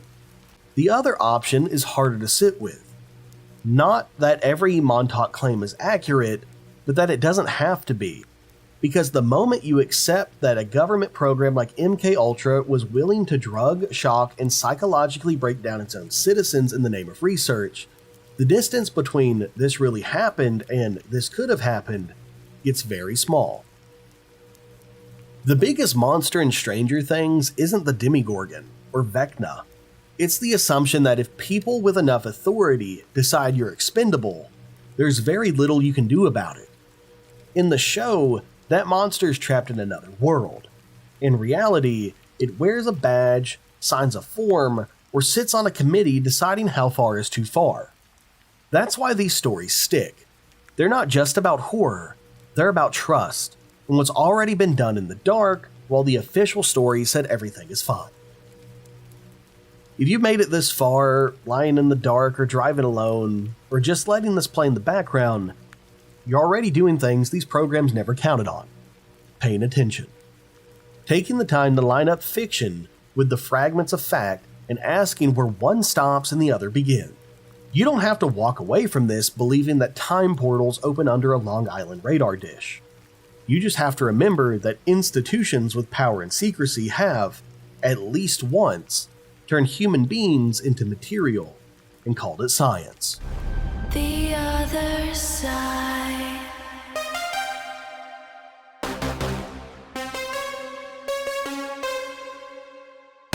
Welcome back to The Other Side. Tonight we're exploring 7 conspiracy theories that really blur the line between speculation and documented reality. These aren't wild fantasies, they are stories built on declassified documents, eyewitness accounts, and historical records that challenge what we've been told. Our first story takes us to the height of the Cold War and the terrible price of the space race. On April 12, 1961, Soviet cosmonaut Yuri Gagarin became the first human in space. His flight lasted 108 minutes. He orbited the Earth once, then returned home safely to a hero's welcome. The Soviet Union had won the space race. But there's another version of this story, one that asks a very simple question. Was Yuri Gagarin really the first? Or was he simply the first cosmonaut to survive? The evidence comes from an unlikely source. 2 brothers in Italy and a homemade radio station. Achille and Giovanni Giudica Cordelia were amateur radio enthusiasts living in Turin, Italy. In the late 1950s, they built a radio station in an abandoned German bunker. Their goal was simple: intercept Soviet space transmissions. The Soviet Union was very secretive about their space program. Launch dates were never announced in advance, and cosmonauts were only named after successful missions. The failures were buried in classified reports. But radio waves don't respect borders, and the brothers were listening. Between 1960 and 1961, they claimed to have intercepted multiple transmissions, not from successful missions, but from dying cosmonauts. Their first recording came in November of 1960. The brothers picked up what they described as labored breathing and a faint, irregular heartbeat. Then silence. They believed they had listened to a cosmonaut suffocating to death in orbit. In February 1961, 2 months before Gagarin's flight, they recorded another transmission. This time it was SOS signals in Morse code. Desperate, repeating, and then fading away. But the most haunting recording came in May 1961, 1 month after Gagarin's triumphant return. The brothers intercepted a female voice. She was speaking Russian. Her words were calm at first, almost procedural. She then reported instrument readings, capsule temperature, trajectory data. And then her tone changed. "I am hot," she said. "I can see a flame, and I am hot." Her breathing became rapid and panicked. "I can see a flame," she repeated. "I can see a flame." And then the transmission cut out. The brothers believed they had just listened to a woman who burnt up during re-entry. A cosmonaut whose name was never recorded, whose mission was never acknowledged, who died alone, falling back to Earth. They released their recordings to the press, and the story spread across Europe. The Soviet Union denied everything. No female cosmonauts had been sent into space. The recordings were dismissed as hoaxes or misidentified satellite signals.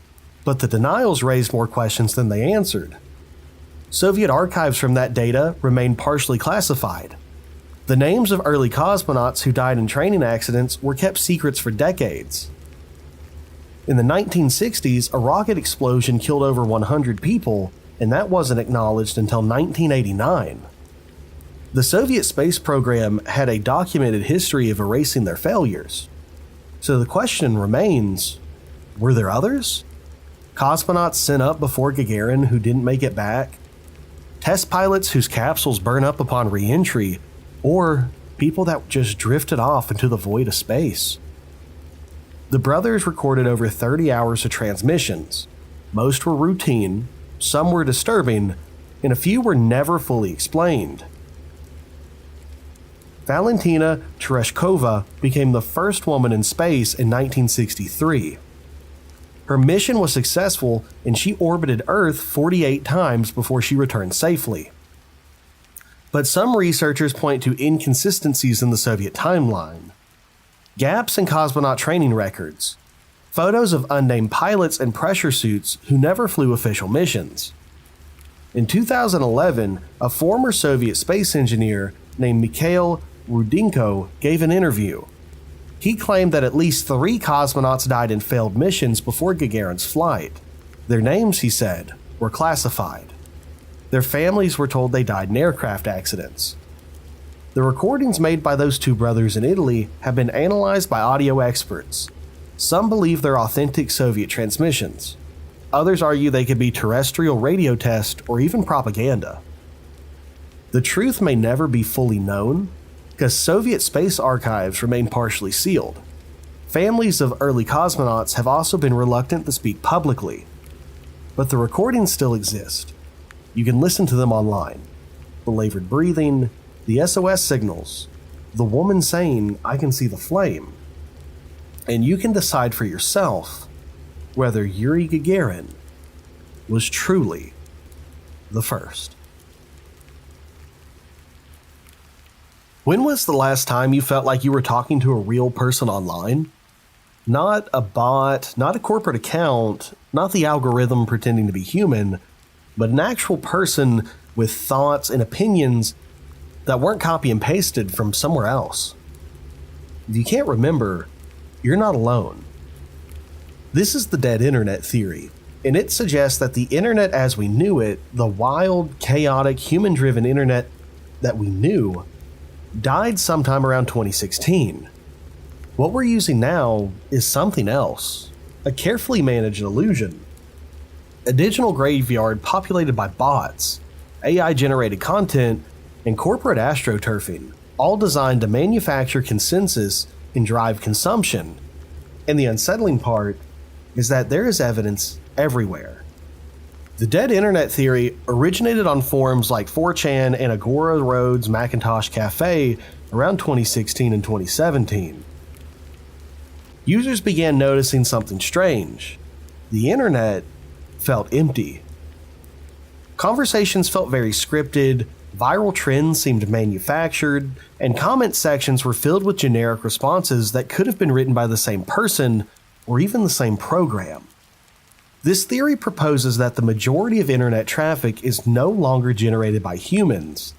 Instead, it's bots. Millions of them. Posting, commenting, liking, sharing, and creating the illusion of activity. And the numbers support this. In 2022, a report by Imperva found that nearly 48% of all internet traffic came from bots. Not humans, but automated programs designed to scrape data, manipulate engagement metrics, and simulate human behavior. Social media platforms were the worst offenders. Studies estimate 15 to 20% of Twitter accounts are bots. Facebook has admitted to removing billions of fake accounts per year, and Instagram is flooded with engagement pods and automated comment scripts. But it's not just social media, it's everywhere. E-commerce sites use fake reviews generated by AI. News websites are filled with articles written by language models and not journalists. YouTube comment sections are dominated by spam bots and engagement farmers. Even this video right now is likely being watched by bots. Programs designed to inflate view counts, track user behavior, and feed data into recommendation algorithms. The dead internet theory goes further. It suggests this isn't accidental, it's intentional. Governments and corporations, the theory argues, realized that the internet was too chaotic and too unpredictable. It was full of real people with real opinions that couldn't be controlled. So they replaced it. Not all at once, but gradually. by flooding platforms with bots and AI-generated content until real human voices were drowned out, until the algorithm became the curator of reality. And the goal was to manufacture consensus. They wanted to control the narrative and drive consumption. Think about how the internet feels now compared to 10 years ago. In 2010, forums were alive. Niche communities thrived. You could stumble into a weird blog written by one person with a unique perspective, and Super Hulock was taking over the internet.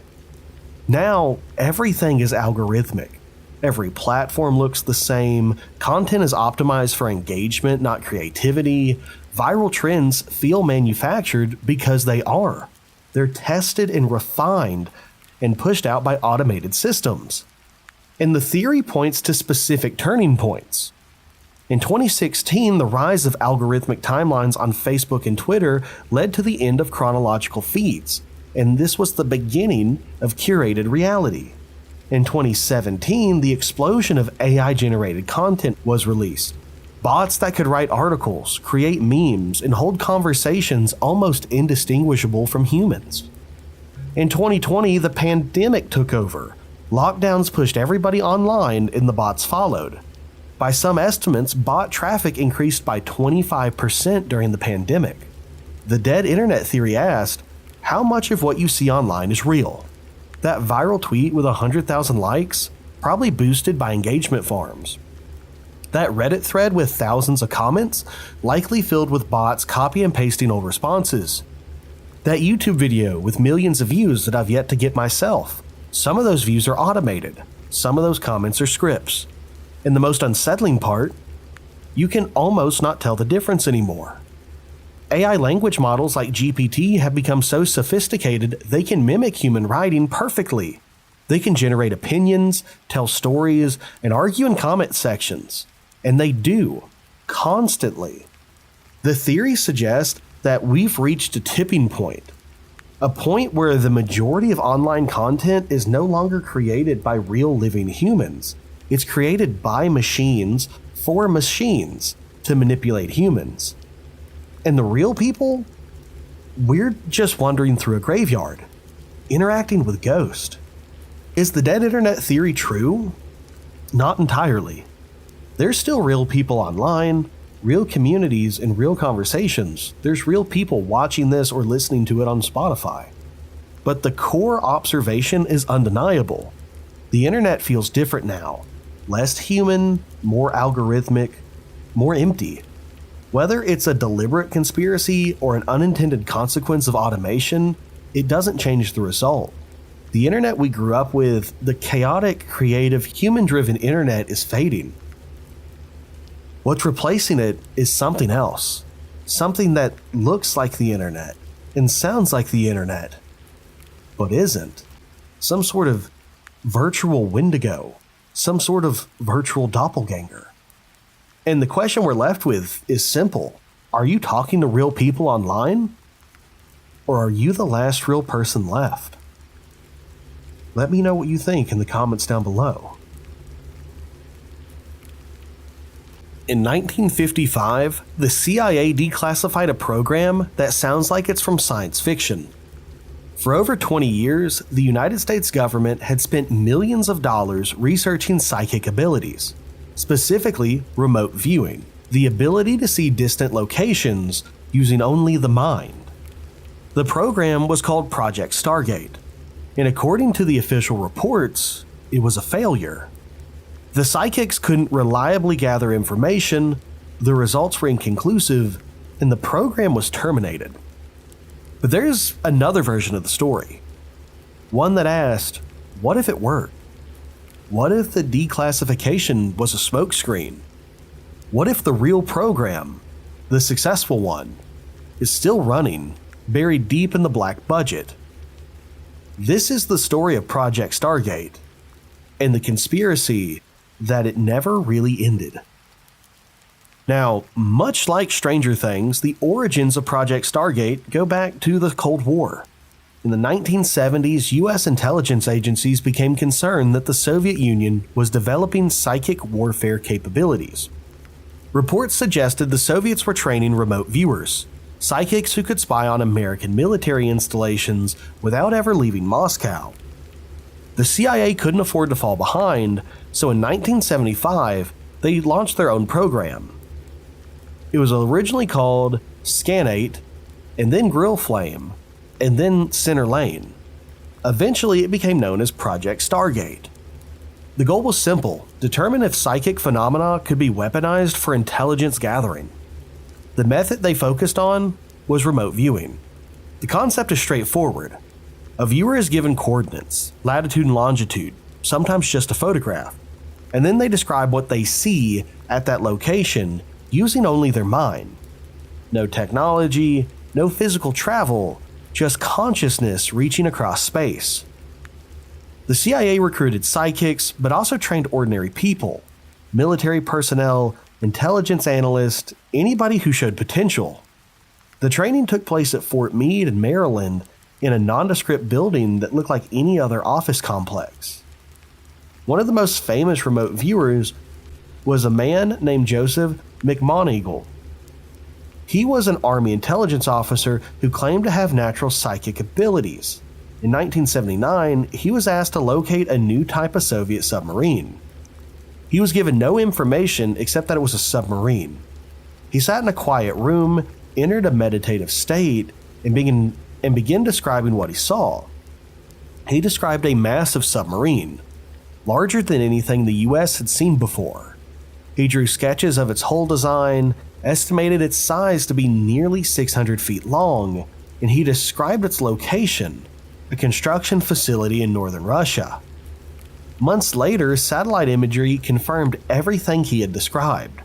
The Soviets were building a new class of ballistic missile submarine, the Typhoon class, the largest submarine ever constructed, and it matched McMoneagle's descriptions almost exactly.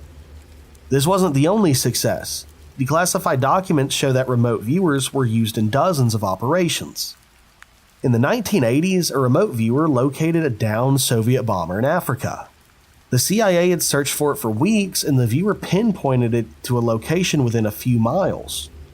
In 1989, remote viewers were asked to describe a suspected chemical weapons factory in Libya. They provided detailed descriptions of the building's interior layout. When the building was later inspected, their descriptions were accurate. But the most disturbing application came during the Iran hostage crisis in 1979. Remote viewers were asked to locate American hostages being held in Tehran.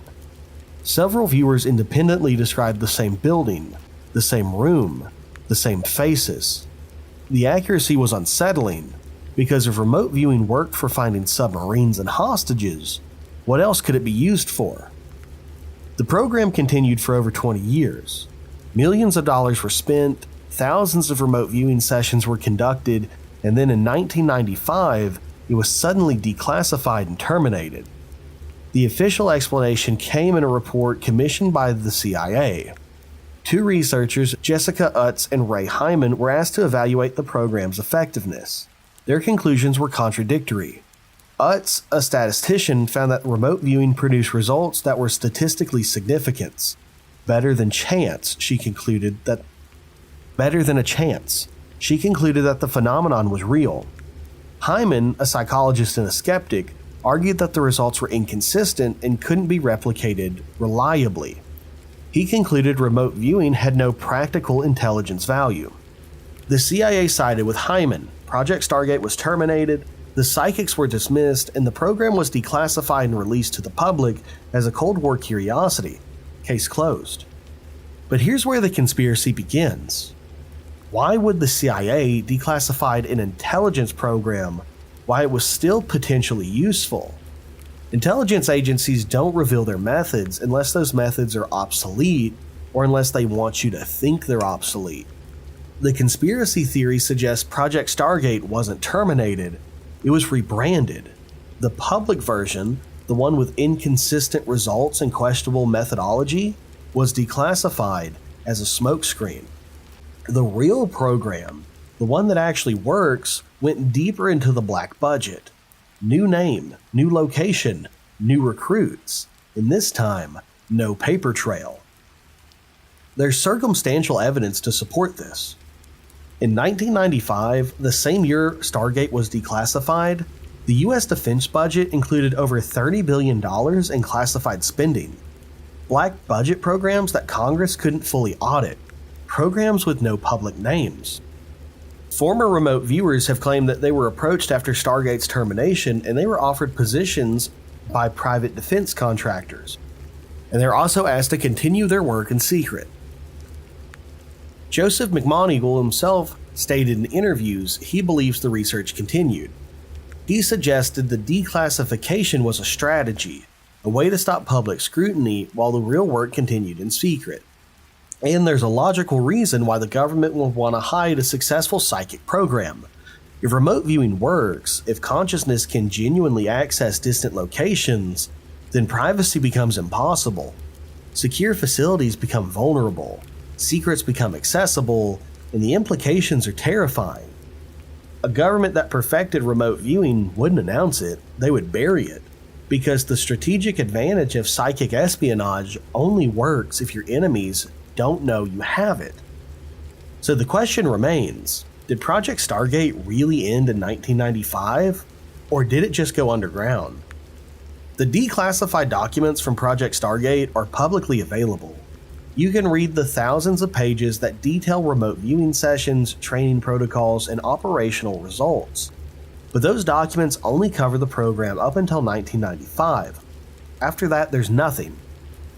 No follow-up research, no continuation studies, just silence. And in the world of intelligence, silence is rarely accidental. Whether Project Stargate continues under a different name, or whether it truly was a failed experiment, one thing is for certain. For over 20 years, the United States government took psychic phenomena seriously enough to spend millions of dollars researching it. And if they stopped, it's worth asking why. In 1998, astronauts aboard the Space Shuttle Endeavour photographed something strange. An unidentified black object tumbling slowly in low Earth orbit. NASA classified it as space debris, a thermal blanket lost during a previous mission. But some researchers believe it was something else. Something much older.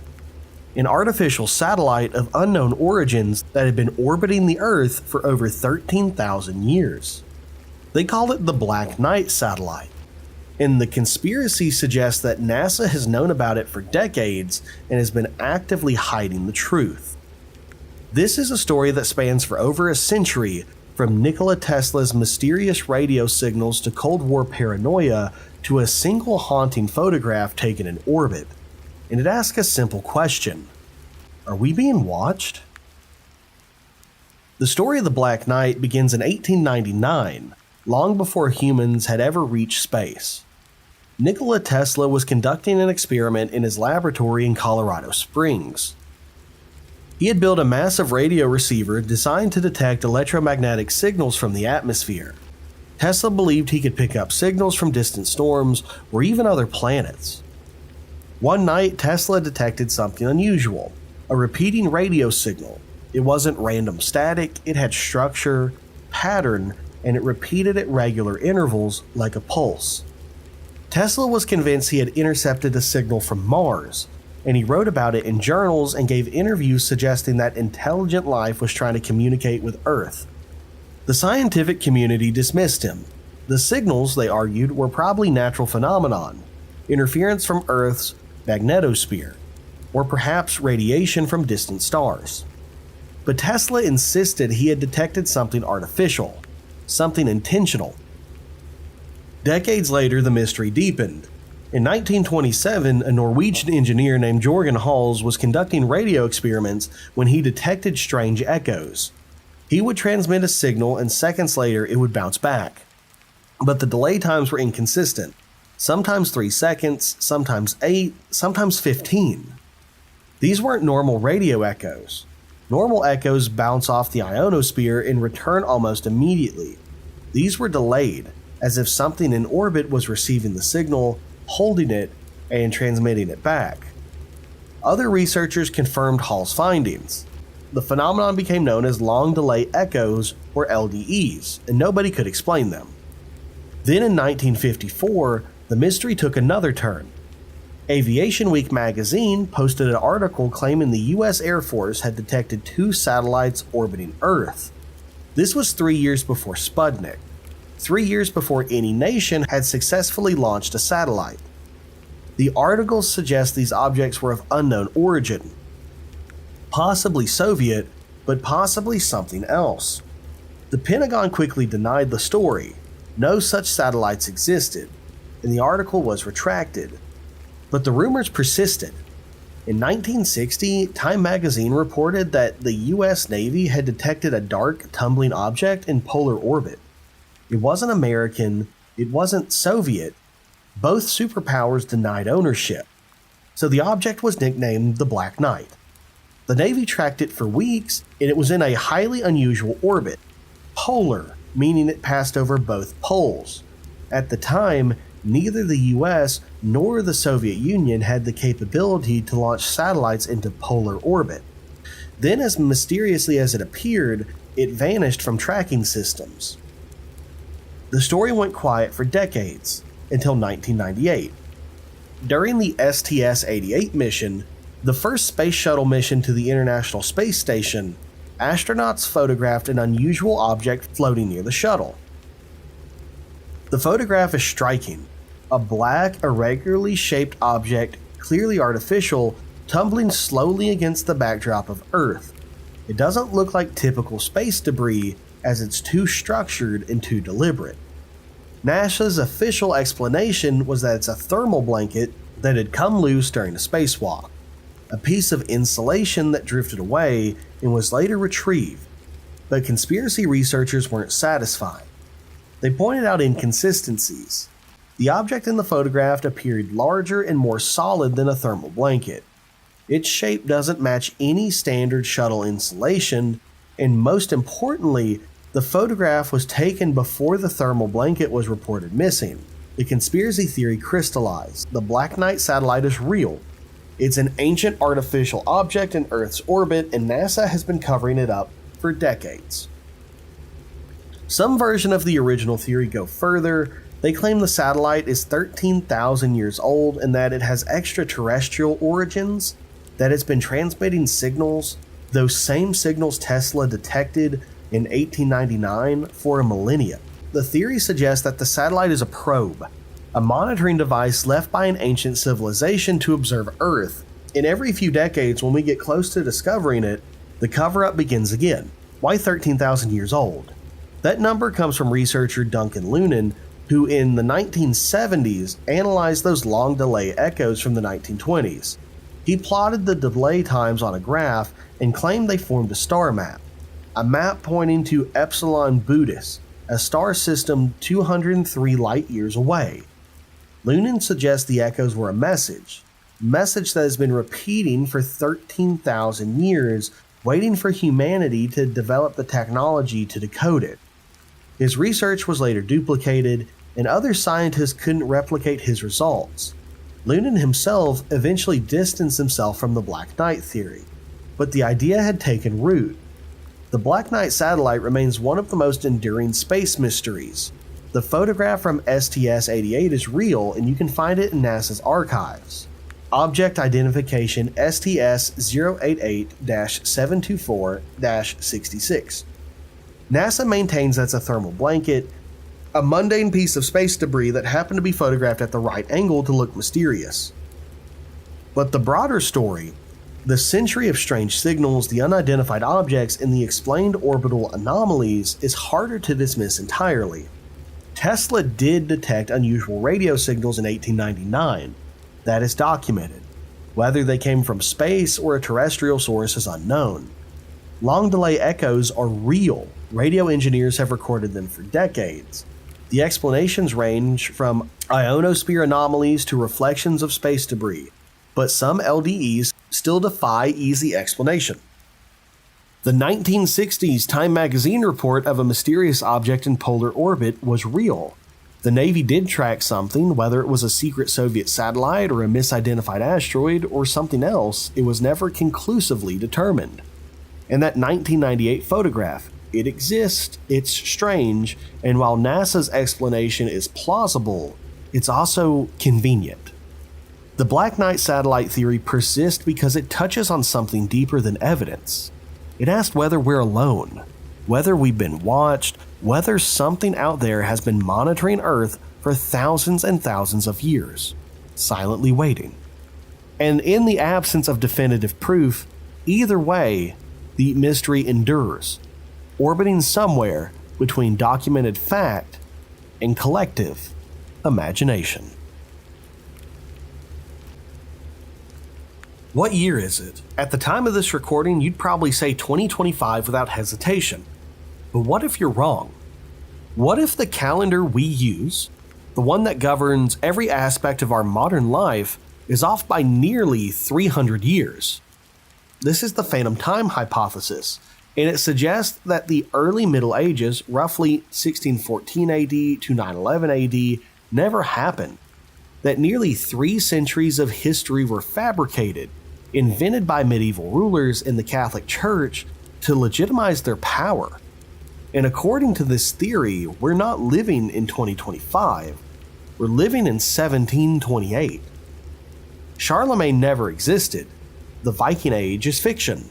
Entire generations of people, events, and cultural developments were simply made up. And the evidence, according to the believers, is hiding in plain sight. In architecture that doesn't match its supposed age, in documents that appear too pristine, in historic records filled with suspicious gaps and contradictions. This is the story of 297 years of missing history. The phantom time hypothesis was proposed in 1991 by German historian Herbert Illig. He wasn't a fringe conspiracy theorist, he was a published researcher with a background in system analysis and historic chronology. Illig's argument was based on a simple observation. The early Middle Ages don't make any sense. Architecturally, there's a gap. Roman construction techniques from the 6th century are remarkably similar to Romanesque architecture from the 10th century. But the 3 centuries in between, the supposed Middle Ages, show almost no architectural development. It's as if the builders in 600 AD and the builders for 900 AD were working from the same knowledge base, and those 300 years of innovation and evolution simply didn't happen. Illig pointed to other anomalies. The Gregorian calendar reform of 1582 was designed to correct a drift caused by the Julian calendar's slight inaccuracy. Pope Gregory XIII removed 10 days from the calendar to realign it with the solar year. But here's the problem. If the Julian calendar had been used since 45 BC, a span of 1,627 years, the drift should have been 13 days, not 10. Illig calculated the missing 3 days responded to roughly 300 years. 3 centuries that were counted on the calendar but never actually occurred.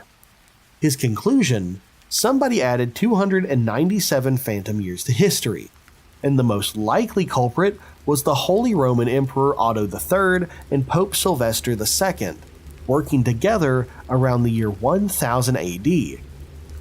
Now, why would they do this? Prestige, legitimacy, and power. Otto III wanted to rule in the year 1000 AD, a millennial year with apocalyptic significance in Christian theology, but according to the actual calendar, it was only around 700 AD. So he and the Pope simply changed the date.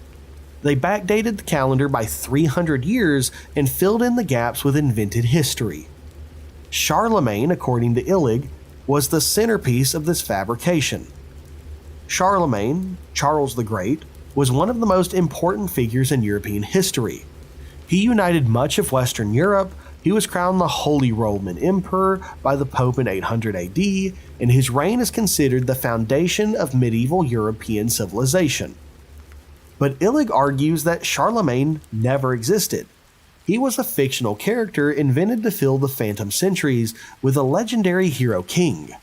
A ruler so great, so powerful, that his existence alone justified the legitimacy of Otto III's empire.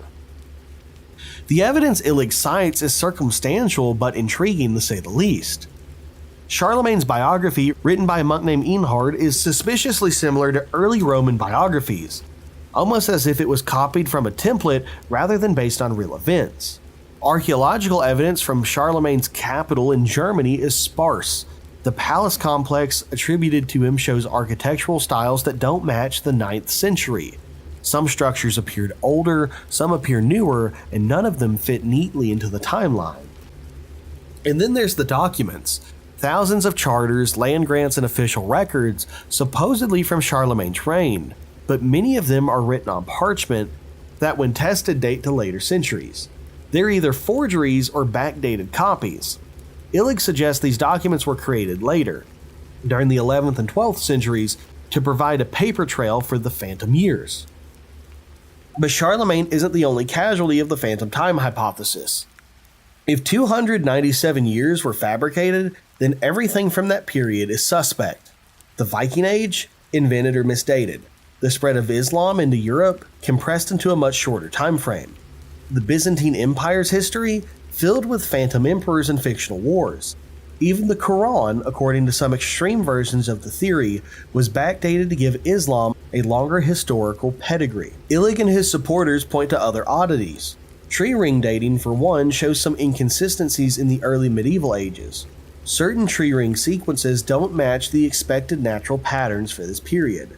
Carbon-14 dating, while generally reliable, has a high margin of error that could potentially hide a 300-year gap, especially for artifacts from the 7th to 10th century. And then there's the historic record itself. The early Middle Ages are often called the Dark Ages for a reason.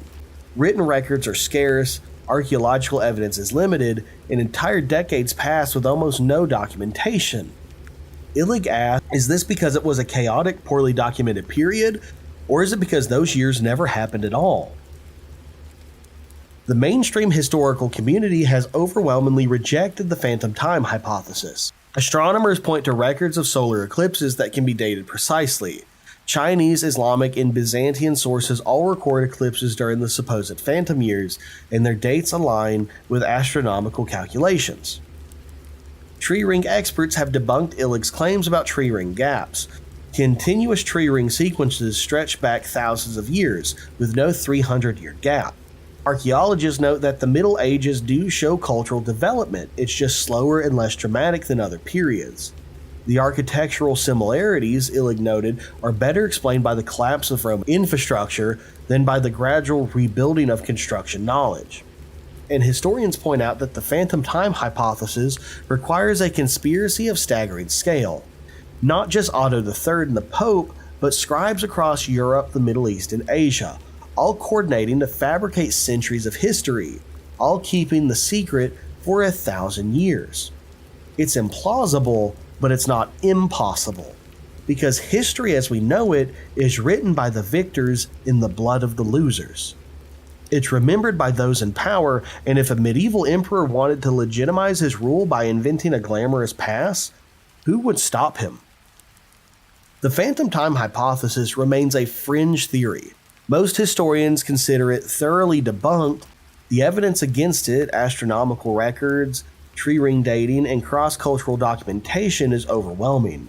But the theory endures because of its uncomfortable questions. How much of history do we take on faith?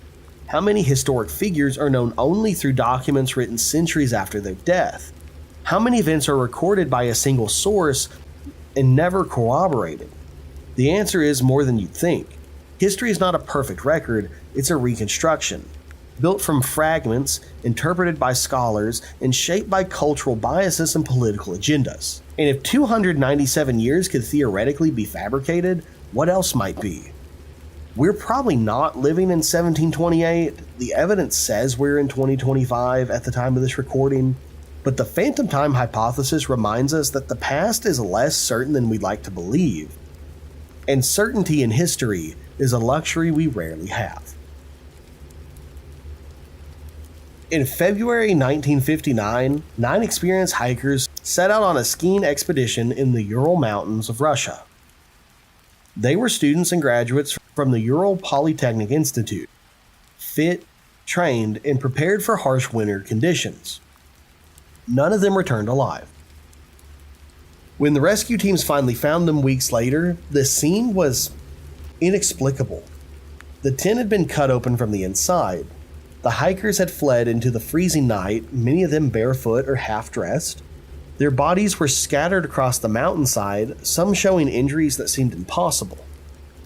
The official Soviet investigation concluded with a single cryptid phrase: death by compelling natural forces.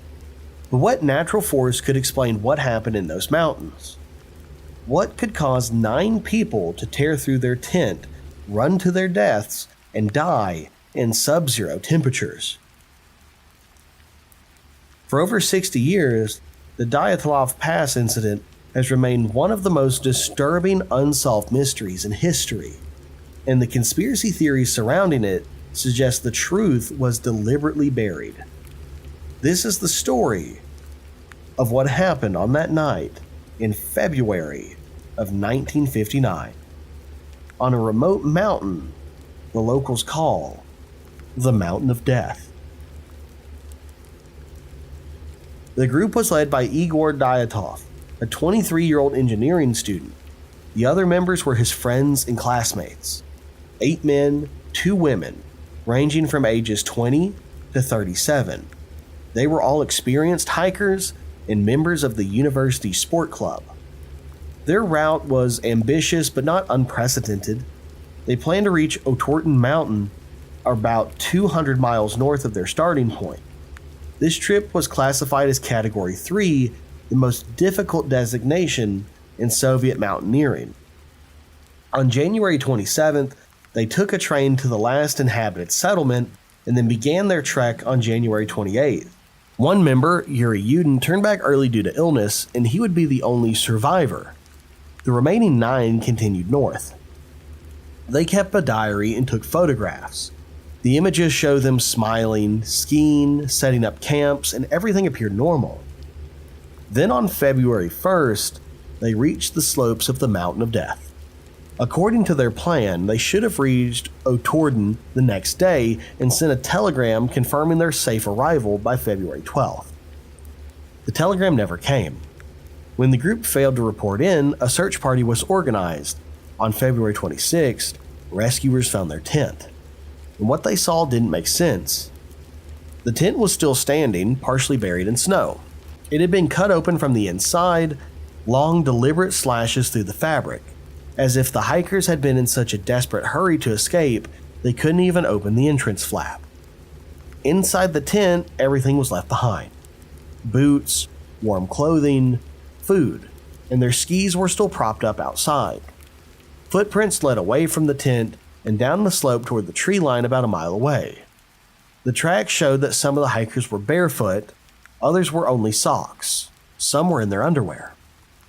At the edge of the forest, rescuers found the remains of a small fire, and nearby the first 2 bodies. 2 of them were lying near the fire, wearing only underwear, and both had died of hypothermia. Their hands showed signs of climbing, bark and branches under their fingernails. They had been trying to climb a cedar tree. Some of its branches up to 15 feet high had been broken off.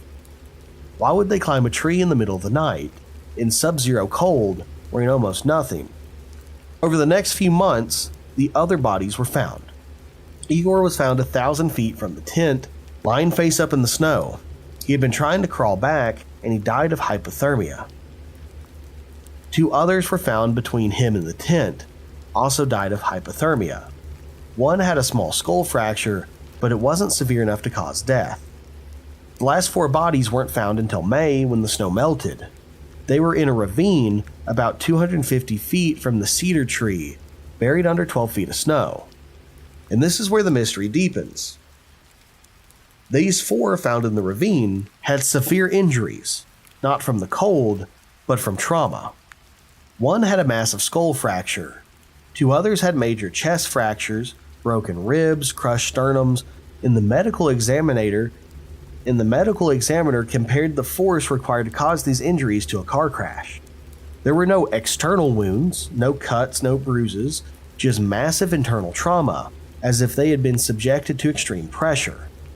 One was even missing her tongue, eyes, and part of her facial tissue. Another was just missing his eyes. The official investigation noted these details but offered no explanation. Some of the bodies showed traces of radiation, not lethal levels but higher than normal background radiation. The final report, issued May 1959, concluded that the hikers died from a compelling natural force which they were unable to overcome. The case was closed, the files were sealed, and the conspiracy theories began.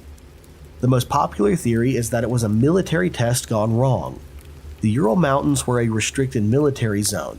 The Soviet Union conducted weapons testing in the area, and some of the researchers believe the hikers stumbled upon a test site, possibly a missile launch or a thermobaric weapons test. Thermobaric weapons create a massive pressure wave. This can cause severe internal injuries without external damages, exactly like the injuries found on the 4 bodies in the ravine.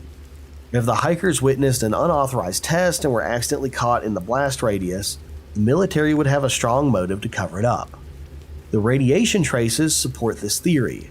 So do reports of other hikers in the area that night, who claim they saw glowing orbs in the sky, possibly from missiles or flares. Another theory is infrasound. Infrasound is a low-frequency sound below the range of human hearing. Under certain wind conditions, the mountains can produce infrasound waves, and studies have shown that infrasound can cause feelings of panic, dread, and orientation. If the hikers were exposed to intense infrasound, it could explain their irrational behavior, cutting through the tent, fleeing into the cold, and climbing trees. They have been experiencing a shared panic attack induced by the sound waves.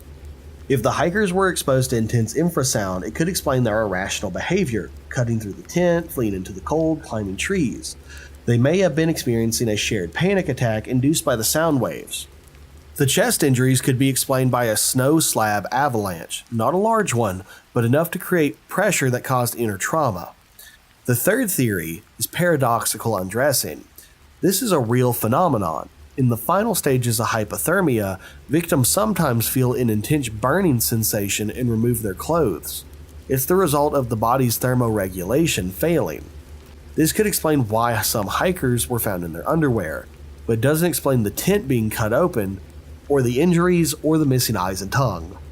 Some researchers suggest scavenging animals removed the soft tissue, but the medical examiner noted that the tongue appeared to have been removed while she was still alive, based on the blood accumulation in the area. The most extreme conspiracy theories involve UFOs, Yeti attacks, or secret Soviet experiments on the hikers themselves. These are less plausible, but they persist because the official explanation, compelling natural force, explains nothing. In 2019, the Russian government reopened the investigation. After reviewing the evidence, they concluded that a small avalanche caused injuries in the panic. The case was closed again.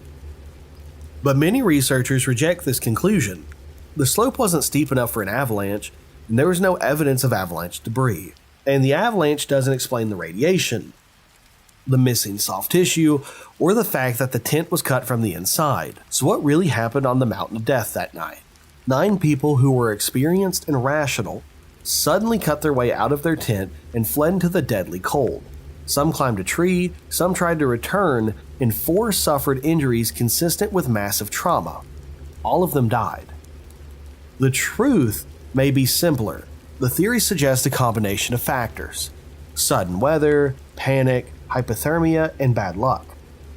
Or it may be something darker, something the Soviet government doesn't want revealed. Despite 2 investigations spanning 60 years, this is officially unsolved. But the question remains: what could cause these 9 people to run to their death? Was it a military accident, a natural phenomenon, a shared delusion brought on by infrasound or hypothermia?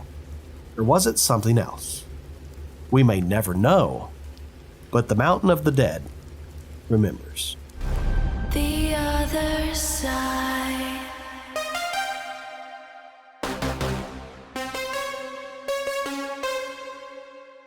The nature of reality is a question that has persisted as long as human consciousness itself. Before we had the language of computer science, we had the language of philosophy and myth. 2,500 years ago, Plato described a cave where prisoners were chained facing a blank wall. They watched shadows projected by a fire behind them and believed those shadows were the only reality. They could not turn their heads to see the source of the projection. They accepted the illusion because it was the only data they had. In the 17th century, Descartes posed a similar problem with his evil demon thought experiment. He asked, how can one be certain that an external entity isn't deceiving their senses? That the sky, the air, the earth, colors, shapes, sounds, and all external things aren't merely delusions of dreams. For millennia, this was purely a philosophical debate. But in the last 40 years, the conversation has shifted from philosophy to physics. As our own technology has advanced, as we have built virtual worlds, neural networks, and artificial intelligences, we've begun to recognize patterns in our own universe that look suspiciously familiar. We have begun to ask if the shadows on the wall are actually pixels on a screen. This is the simulation hypothesis, the proposal that our known universe is not base reality, but a sophisticated digital construct. If the universe were a simulation, it would require limits. A computer, no matter how powerful, has finite processing power. To run a simulation of this magnitude, the system would need to optimize its resources. When physicists examine the fundamental laws of the universe, they find specific hard limits that function remarkably like the constraints of a computer processor. The first of these is the Planck length. In classic geometry, space is continuous. You can divide a line infinitely and it will always be a line. However, in our physical universe, this is not the case. There's a minimum unit of length, 1.6 times 10 to the power of negative 35 meters. Below this scale, the concepts of size and distance cease to have meaning. Space is not smooth, it's granular. It's composed of discrete units. In digital imaging, we call this a pixel. The universe appears to have a maximum resolution, suggesting it's a grid-based environment rather than a continuous organic one. Then there's the speed limit of the cosmos, the speed of light. In a vacuum, light travels at approximately 299,792 kilometers per second. It's a rigid, unbreakable constant. In the context of a simulation, this functions less like a speed and more like a latency limit, the maximum rate at which information can be transmitted across the network of the simulation. If an event happens at one end of the galaxy, the information of that event cannot reach the other side instantly. The system requires time to propagate that data. Perhaps the most compelling argument for a simulated reality lies in theoretical physics and supersymmetry by Dr. S. James G.A.T.E, Jr., a theoretical physicist who discovered something particular while studying the equations of string theory. This real-life Sheldon Cooper found embedded within the fundamental mathematics that describe the nature of our reality a error-correcting code. These were not random sequences, and they were indistinguishable from block linear self-adaptive coding, the exact type of code used by search engines and browsers to manage data transmissions and correct errors in digital streams. He basically found computer code written into the fabric of the cosmos. Furthermore, the behavior of matter at a quantum level mirrors the optimization techniques used in modern video game rendering. In a video game, the engine does not render the interior of a building until the player enters it. It saves processing power by only drawing what's being observed. The double slit experiment demonstrates a similar phenomenon in our reality. Subatomic particles like electrons exist as a wave of probability, a cloud of potential locations, until they're measured. Only when observed do they collapse into a single position. The universe appears to render reality only when being looked at.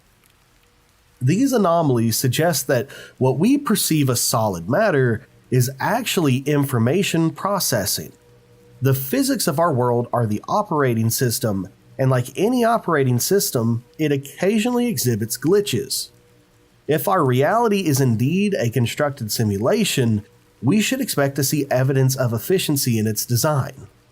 A programmer does not manually place every leaf on a tree or every jagged edge on a coastline. Instead, they use procedural generation, simple mathematical algorithms that automatically generate complex, non-repeating patterns. When we look at the biological and geological structures in the world, we find this kind of algorithmic underpinning. This is most visible in the prevalence of the golden ratio, or phi, approximately 1.618. This irrational number appears with startling frequency in the natural world. It dictates the spiral arrangements of seeds in a sunflower, the curve of a nautilus shell, the proportions of the human body, and even the spiral arms of galaxies. The golden ratio functions as a growth algorithm, a single line of code that allows for maximum efficiency in packing and structural integrity without the need for manual design. To a simulation theorist, the golden ratio is not just a beautiful coincidence, it's a reoccurring asset file, a fundamental texture used repeatedly across the entire map of the universe. We see similar efficiency in fractals, complex geometric shapes that look the same at any scale. A coastline viewed from a satellite looks jagged. Zoom in to 100 meters and the jaggedness remains similar. Zoom into a single rock, and the pattern persists. This property, known as self-similarity, is a cornerstone of computer graphics used to generate terrain and clouds with minimal data. The universe seems to be built on these simple iterative rules that generate a vast complexity from minimum input, exactly how a sophisticated simulation would optimize its memory usage. Beyond the visual, there's the issues of the parameters themselves. Physicists have identified roughly 26 fundamental physical constraints, fixed numerical values that define how our universe operates. These include the strength of gravity, the mass of an electron, and the cosmological constant. What is unsettling to physicists is that these numbers appear to be arbitrarily tuned to allow for the existence of matter and life. Consider the cosmological constant, which governs the energy density of empty space. Its value is an incredibly small 0, followed by over 100 decimal places before a significant digit. If this value were slightly larger, the universe would have expanded too rapidly for stars and galaxies to form. If it were slightly smaller, the universe would have collapsed back on itself explicitly after the Big Bang. The odds of this value occurring by chance are astronomically low, often compared to hitting a target 1 inch wide from on the other side of the observable universe.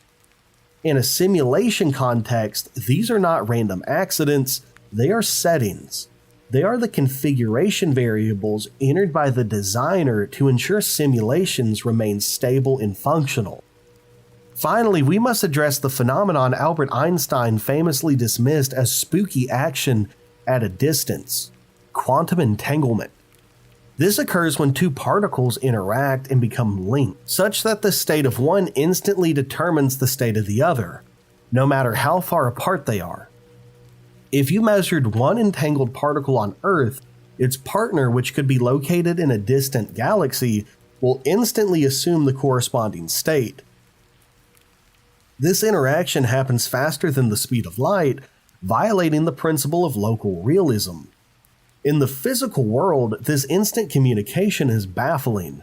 It suggests that space is not real in the way we think it is. However, in the context of computer science, it's easily explained. In a program, the distance between two objects on the screen is irrelevant to the computer's memory. If two in-game objects share the same variable class or memory address, changing one changes the other instantly because they're not truly separate. They are just two different projections of the same underlying data. Quantum entanglement may simply be the universe revealing its data structure, showing us that despite the illusion of vast distances, everything is running on the same processor. If the physical laws of the universe represent the operating system's hardware constraints, then history represents its database. In a stable reality, the past should be immutable, unchanging. A recorded event is a fixed data point. However, in a simulated environment, data is subject to revision. Updates, patches, and file merges can alter existing records. When these alterations occur, they often leave behind artifacts, mismatches between current databases of reality and the local cache of human memory. We call this phenomenon the Mandela effect. This term was coined by a researcher named Fiona Broom in 2009, following a discussion at DragonCon where she discovered she was not alone in a specific vivid memory: the death of South African leader Nelson Mandela in prison during the 1960s. The memory was not vague. Those who shared it recalled specific details: a televised funeral, riots in the streets, and a moving speech by his widow. In this timeline, the current base reality, none of this occurred. Mandela was released from prison in the 1990s, served as president, and lived until 2013. The discrepancy suggests that thousands of unconnected individuals possess a shared memory of a deleted timeline. While skeptics attribute this to confabulation, the brain's tendency to fill in memory gaps with plausible fiction, the phenomenon is distinguished by its consistency.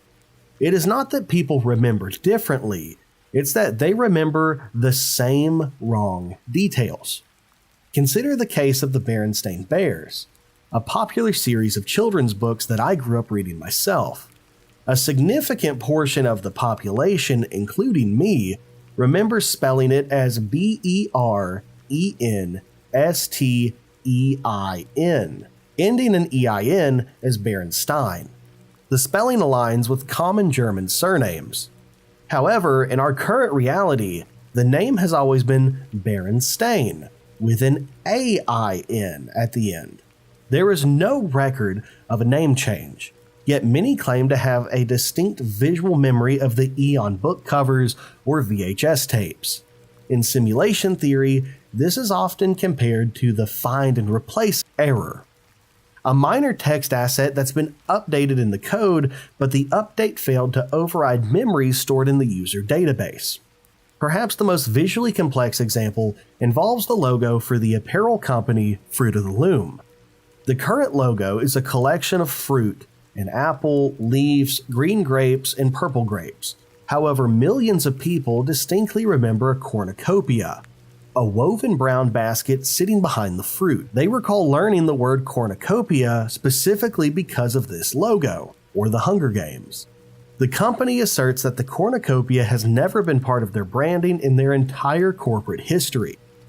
If this is a simple memory error, it's statistically impossible that millions would hallucinate the exact same complex object, a wicker basket, in the exact same position. Then there's the anomaly of the film Shazam. A massive cohort of people born in the 1980s and 90s remember a movie featuring the comedian Sinbad playing a genie. They recall the poster, the purple outfit, the specific plot points, but no such film exists in this reality. There is a film called Kazam starring Shaquille O'Neal, but those who remember the Sinbad film insist they are distinctly different productions. This resembles a deleted asset file, a file that was removed from the directory but whose references remain in the system index. Those discrepancies lead to the concept of residue. In a simulation, when a file is changed, sometimes fragments of the old version remain. We see this in reality where third-party references contradict the source material. For example, there are newspaper clippings from the past that misspell Berenstain as Berenstain, or full parodies of the Fruit of the Loom logo that include a cornucopia. These are secondary files that the simulation's update failed to catch, according to theorists. Theoretical physicists interacting with the many worlds interpretation of quantum mechanics offer a mechanism for this. They propose we exist in a multiverse of infinite branching possibilities. Every time a quantum event has multiple possible outcomes, the universe splits. If these parallel timelines are close enough in frequency, they may occasionally merge or overlap. The Mandela effect may not be false memory, but rather the result of consciousness sliding between extremely similar simulation instances. You remember the cornucopia because you originated in a timeline where the artist drew the basket. You are now residing in a timeline where they did not. The code has been merged, but your internal log files remain from the previous version. In computer science, this is known as a merge conflict. When two versions of code are combined, the system must decide which version is the master. The reality we see around us is the master file. The memories we hold on to are the depreciated code, just waiting to be overwritten. Now, if the universe is a simulation, we must also identify the user. We must distinguish between the programmed environment and the conscious observer experiencing it. This leads us to the most difficult question in philosophy and neuroscience, the hard problem of consciousness. The term defined by philosophist David Chalmers separates the easy problems of life, how the brain processes heat, how it integrates information, how it controls behavior, from the hard problem. Why does any of this feel like something? Why do we have an internal movie playing in our heads? A sophisticated computer can detect the wavelength of the color red. It can react to it.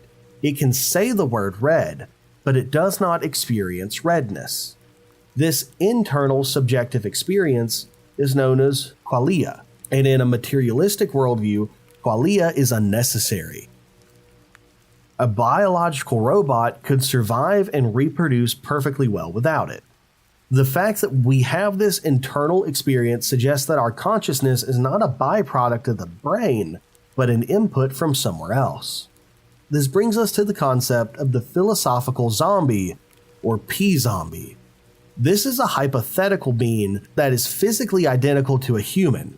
It screams if you pinch it, it laughs at jokes, it discusses philosophy. But inside, there is no one home. It is a biological machine executing complex scripts without any internal experience. Philosophers use this to argue that consciousness is not separate from physical matter. Simulation theorists use it to argue for the existence of a non-player character, or NPCs. In a video game, the world is populated by hundreds of characters. They walk, talk, and react to the player. However, the computer does not generate a consciousness for them. They are walking processes, simple loops of code designed to create the illusion of a populated world. They are P-zombies. If our universe is a simulation with finite processing power, it would be remarkably inefficient to simulate a complex high-fidelity consciousness for 8 billion distinct entities. It is far more likely that the simulation utilizes level of detail processing for minds, just as it does for graphics. This suggests the unsettling possibility that not everyone you meet is real in the same way you are. The vast majority of the population could be empty scripts, running on autopilot to maintain the immersion of the simulation for the true observers. They are consistent, they have backstories, but they possess no internal light. They exist only when they interact with a player. This aligns with the philosophical nightmare of solipsism, the idea that you are the only mind that is sure to exist. Descartes famously concluded, "I think, therefore I am." And this is the only certainty you have. You cannot prove your family, your friends, or even me as the narrator of this video possess consciousness. You can only verify their behavior, never their experience. In a single-player simulation, you are the only true variable. Everything else is environment. However, there is an alternative to the single-player model, the massively multiplayer online framework. In this scenario, multiple distinct consciousnesses inhabit the simulation simultaneously. This requires an interface. If the simulation hypothesis is true, your body is not you. Your body is an avatar, a rig. Your brain is not the source of your consciousness, it's just the receiver. The same way a radio picks up a signal from a distant tower, the brain picks up the signal of consciousness from outside the simulation. This explains why we were bound by the laws of physics only until we look closely. The avatar must follow the rules of the game engine, gravity, thermodynamics, mortality. But the consciousness driving the avatar exists on a server outside of this reality, unconstrained by these limits. This is why we have dreams, intuition, and out-of-body experiences. These are the moments where the connection between the user and the avatar glitch, and for a split second, we see the interface instead of the game. If we accept that the body is a mere controller, the purpose of the simulation becomes clearer. It is not a prison, it's a training ground. A sandbox environment designed to subject consciousness to limitations it does not experience in base reality. We are here specifically because this reality has consequences, scarcity, and linearity, features that may not exist in the realm where our code originated from. If we accept the premises that our physics are code, our history is editable, and our bodies are merely avatars, we are left with the final, most terrifying question. Why? Why build a universe of suffering, entropy, and limitations? If we are the users, why would we choose to play this game? The answer may lie in the constraints themselves. In computer science, we use simulations to solve problems that cannot be solved in the abstract. You simulate a car crash to see how the metal bends. You simulate a pandemic to see how the virus spreads. You simulate economies to test for collapse. The value of the simulation is the struggle. The value is the data generated by stress. This mirrors the ancient Eastern philosophy of Maya, or illusion. In Hindu and Buddhist traditions, the physical world is described as a veil, a deceptive construct that hides the true nature of reality. The goal of the soul is not to win the game of the material world, to accumulate wealth or status, but to realize the game itself is not real, to wake up from the dream of samsara. It is a striking parallel. Ancient mystics spending lifetimes meditating to detach their consciousness from their physical avatars, effectively trying to access the deeper console of the universe. The Gnostics, an early mystical sect, took this a step further. They believed the material world was a mistake, a false reality created not by the true God, but by a lesser flawed deity. To the Gnostics, this world was a prison designed to trap the divine spark of light, our souls, in matter. Their theology was an escape plan. They believed through gnosis, secret knowledge or insight, that one could hack the system, bypass the people guarding the exit, and return to the true base reality of the simulation. Physicist Thomas Campbell, author of My Big Toe, offers a more optimistic yet cynical view. He suggests the universe is a consciousness trainer. We are here to lower the entropy of our consciousness, to move from chaos and fear toward order and love. The simulation provides the resistance necessary for growth. Just as you lift heavy weights to tear and rebuild muscle fibers, your consciousness enters this high-friction environment to face difficult choices. Every moral dilemma, every loss, every moment of pain is a feature, not a bug. It is the curriculum that teaches you. This reframes the entire human experience. If this is a simulation, then death is not the end of the user. It is simply the end of the session. The screen goes black, the stats are uploaded, and the headset comes off. The tragic finality we fear is merely a transition of data states. The memories you have, the love you felt, the lessons you learned, those are the save files that persist. But there is a danger in this line of thinking. If nothing is real, does anything matter? If these are just pixels, why care about the suffering of others? This is the trap of nihilism. But the simulation hypothesis argues the opposite. Because this is a closed system designed for interaction, your choices matter more, not less. In a game, every decision branches the narrative. Every action changes the state of the world. You are not a passive observer watching a movie. You're an active participant in a dataset that's being written in real time.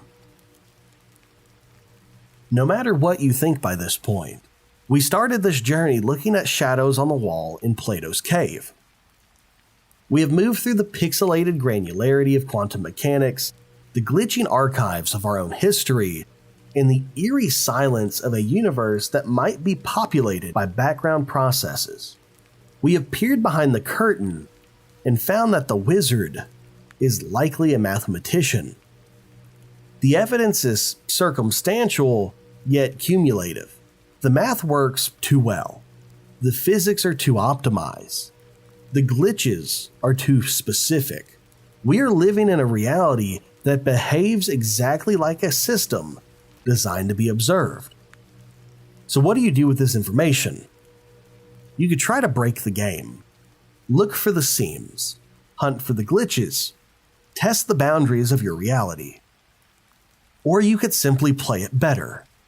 If you knew that every moment of your life was a level designed to test your character, how would you act differently today? If you knew the obstacles in your path were placed there procedurally to help you level up, would you still fear them? Perhaps the question isn't whether or not the simulation is real. The question is, knowing what you know now, are you going to stay asleep and let the simulation run on autopilot? Or are you ready to take the controller? The other side.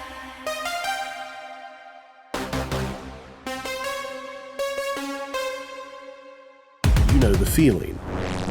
You've had it for years now, even if you have never had a name for it. You scroll through your feed, Instagram, X, Reddit, and something feels wrong. The internet does not feel alive anymore. It feels hollow, empty, like walking through a shopping mall at 3 a.m. All the lights are on, the music's playing, but there's nobody home. This was not always the case. If you were online in 2008, 2010, or even 2012, you remember the texture of the old web. It was chaotic. It was friction heavy. Forums were messy, comments were unpredictable, and people argued. They typed in different cadences, they used poor grammar, and viral videos felt surprisingly organic because they were. There was humanity in the noise. But that noise is gone. According to the dead internet theory, the human internet did not just change, it died. The date of the death is estimated to be late 2016 or early 2017. What we are experiencing now is not the internet. It's a simulation of the internet. It's a digital village built to keep you engaged, monetized, and compliant. Now let's look at the shift of the timeline. In 2016, a coordinated change occurred across almost every single major platform. Facebook altered its algorithm to prioritize engagement over chronology. Twitter became hostile for organic reach. YouTube overhauled its recommendation engine to maximize retention time. These were not independent decisions, they were a singular shift toward control.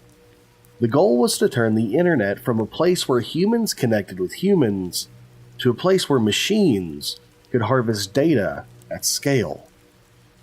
The result is what we call the uncanny valley of the web. We know the uncanny valley. It's a psychological distress you feel when looking at something that appears human, but is not. A robot with synthetic skin, a computer-generated face that is 99% correct, but 1% is just off. Your brain recognizes things that are artificial immediately. The modern internet exists within this valley. Consider the content you consume daily. Why does viral content feel so recycled? Well, it's because it is recycled. A post that reads like a human wrote it, but the phrasing is slightly off. A comment thread that repeats the same jokes, in the same order, on every single video. A trending topic that nobody you know is actually discussing in real life. Your brain knows something is wrong. The patterns are too perfect. The timing is too precise, and the engagement, it's just too consistent. In 2015, the internet was a reflection of humanity. In 2024, the internet became a reflection of the algorithm, and now in 2026, I don't even think I'm talking to real people. The theory suggests that the majority of people you interact with online disappeared years ago. They simply stopped posting, or they were drowned out. You're not scrolling through a global conversation, you're scrolling through a graveyard, and you're the only one left walking amongst the ghosts. You can always prove you're real by liking this video, subscribing, and commenting down below any suggestions you have for future videos. The bots can't do that. The dead internet theory does not begin with feelings, it begins with numbers. When you open a browser, when you tap an app, when you refresh a feed, you imagine a planet full of people doing the same thing. Millions of humans, all online together at the same time, like a community. But the data tells a different story. According to the Imperva Bad Bot report, automated programs now account for nearly half of all internet traffic. In a recent analysis of over 13 trillion requests across thousands of networks, the conclusion was simple. The majority of what moves across the network is not human. Of that, a large portion is classified as bad bots. Automated agents designed to imitate human behavior for profit, manipulation, and control. They scroll, they click, they watch, they learn, they engage. But they're not alive. On the surface, the network looks vibrant. Every second, millions of requests travel along fiber optic veins. Likes, comments, page loads, and ad impressions. But behind these numbers are uncomfortable questions. How much of this activity is real? And how much of it is a swarm code pretending to be us? The first layer of the swarm code is physical. In anonymous office buildings and cramped rooms around the world, there are operations known as click farms. Dozens, hundreds, and sometimes thousands of phones are wired together in racks. Workers sit in front of them for hours, tapping, swiping, following scripted patterns of behavior. Their job is not to browse, but it's to simulate human engagement. A new app wants to look popular, the farm delivers fake installs. A post needs to go viral, the farm pumps it full of likes. To an outsider, it appears that thousands of humans are interested in the same thing at the same time. In reality, it's a paid performance, a theater of attention. Click farms are only one part of the mechanism, because beneath them lies a second layer, a quieter, cleaner, and far more persuasive one. code. Online advertisements run on a single assumption, that there is a human being looking at the screen. Ad fraud bots are designed to exploit that assumption. They visit websites, not for information, but for revenue. They open pages, trigger ads, and register impressions. They behave like tired, distracted people. Scroll a little, stop. Scroll a little more, stop. They mimic our boredom. They imitate our wandering attention. In the 18th century, it said that Gregory Potemkin built fake villages to impress the Empress of Russia. Empty facades along the river. The houses were not real, and the people were actors. The modern web has its own type of villages. Entire websites exist where almost no human ever arrives. Bots visiting sites built for bots. Serving ads paid for by humans. Reporting to dashboards read by humans who never see the emptiness underneath. To the dead internet theory, this is not a side effect. This is the main event. A simulated economy. A simulated audience. When you log on, you think you're stepping into a crowded marketplace, but a growing percentage of the footsteps you hear around you are automated. You stand in a digital square, surrounded by movement, yet if you listen carefully, beneath the hum of servers, there's a different kind of silence. The silence of swarm machines, pretending to be alive. Now, the bot farm explains the traffic, but it doesn't explain the feeling. And that's the feeling people report of feeling trapped. We call it the feed. A river of information that never ends. You pull down to refresh and new content appears. Always new, always tailored to you, and always there. But you're not looking at the world, you're looking at a mirror. In the early days of the web, if two people visited the same website, they saw the same page. Reality was shared and it was objective. Today, the algorithm has replaced the shared reality with something else. The reality tunnel. The algorithm does not want to challenge you. It wants to keep you. It learns what you look at. It learns what you fear. It learns what keeps your thumb moving or what keeps you glued to a web page. And then it gives you exactly that over and over again. Imagine two people sitting on the same train. Physically, they occupy the same space, but digitally, they inhabit two different universes. One sees the world on fire, filled with conflict, danger, and urgency. The other sees a world of comfort, filled with aesthetics, humor, and calm. Neither of them is seeing the truth. Both are seeing curated hallucinations designed to maximize their attention time. You see, the algorithm isolates you in a tunnel of your own preferences. It builds a wall around your mind, brick by brick, using your own clicks as the mortar. This isolation creates a feedback loop. You click on what you agree with. The algorithm shows you more of it. You become more convinced. The algorithm narrows your tunnel farther. Eventually, the internet feels small. It feels repetitive. It feels inevitable. And this isn't accidental. This is a design feature known as pacification. Considering the physical act of scrolling, it's a repetitive motion, a symbolic loop. Swipe, dopamine, swipe, dopamine. It mimics the state of a trance. Your eyes glaze over, your breathing slows, your critical thinking disengages. You are not actively consuming information, you're being passively programmed. You think you're searching for something new, but the algorithm is simply feeding you the past, rearranged. You are now stuck in a loop of your own making. guided by a machine that knows you better than you know yourself.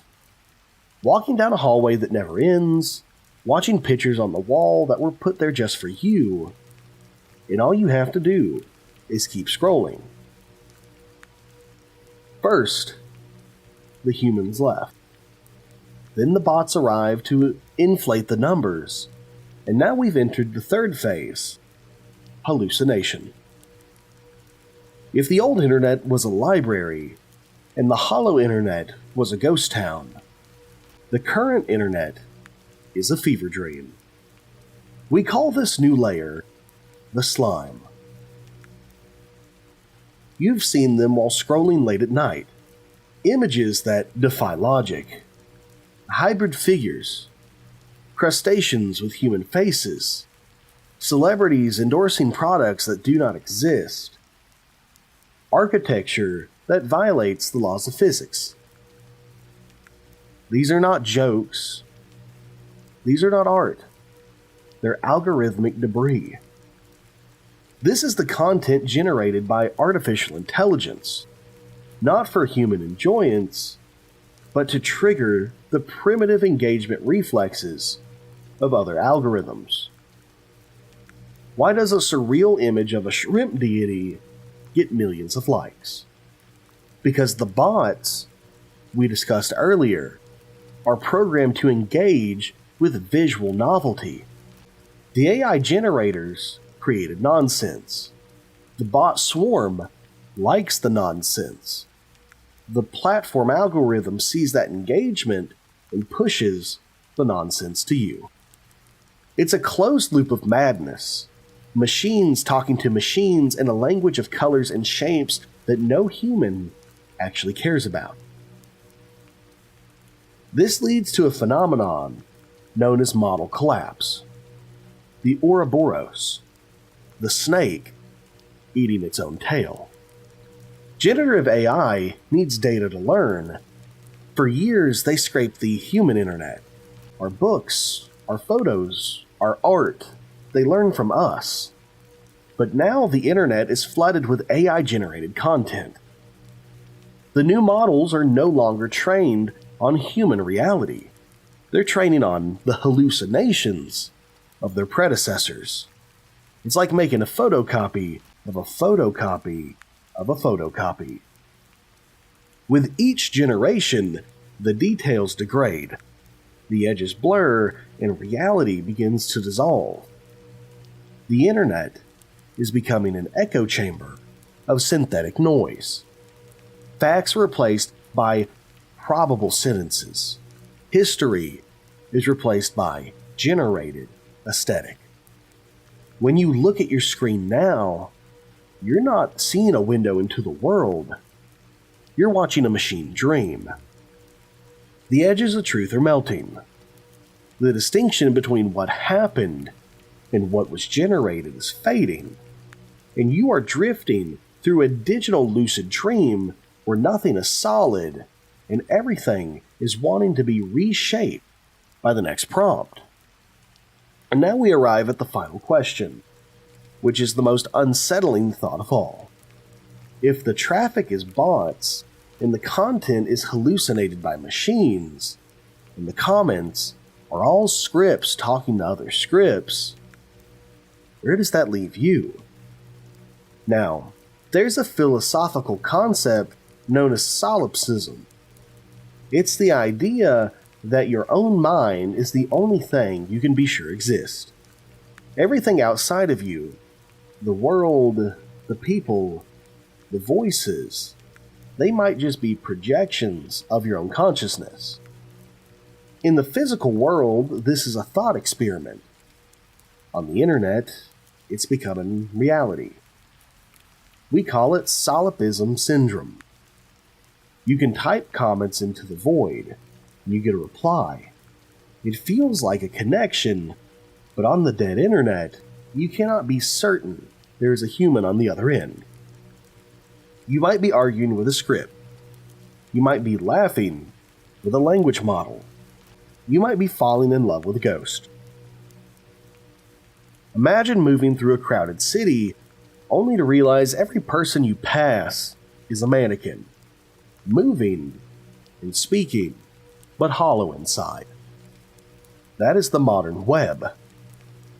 A digital ghost town populated by millions of active users who are not there. It creates a profound loneliness. The lonely signal.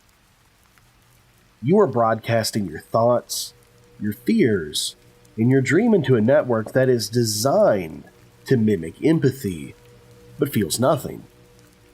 You are the last survivor on a ship that has been abandoned. You are still reading the automated logs, thinking the crew is still awake. But there is good news.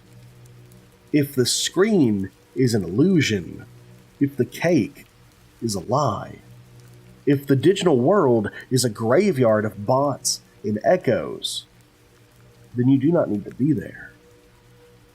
You can turn it off. The machine will keep talking to itself whether you're watching or not, whether I'm uploading videos or not. The bots will keep clicking and the sludge will keep flowing. Now, there is one final theory to consider, and it comes from astrophysics, but it explains our digital future almost perfectly.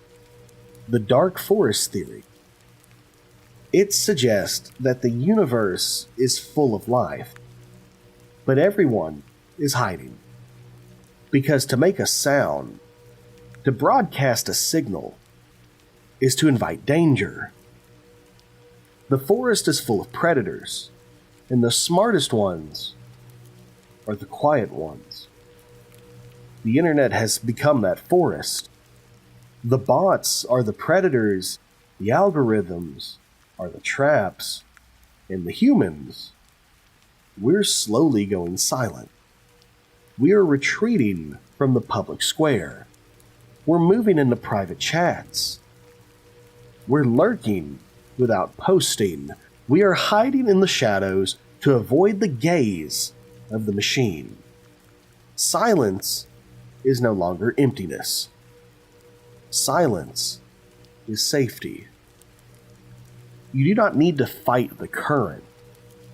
You do not need to scroll to the bottom. The only way to win the game is to stop playing. Retreat into your own dark forest, a place where the algorithm cannot find you. Here in the physical world, reality is stable as it can be. The rain is real, the dark is real, the quiet is real. You're safe here, hidden from the data miners, invisible to the advertisers. Let the signal die. Let the feed stop. The screen is dark. The mirror is broken. And there is nothing left to see.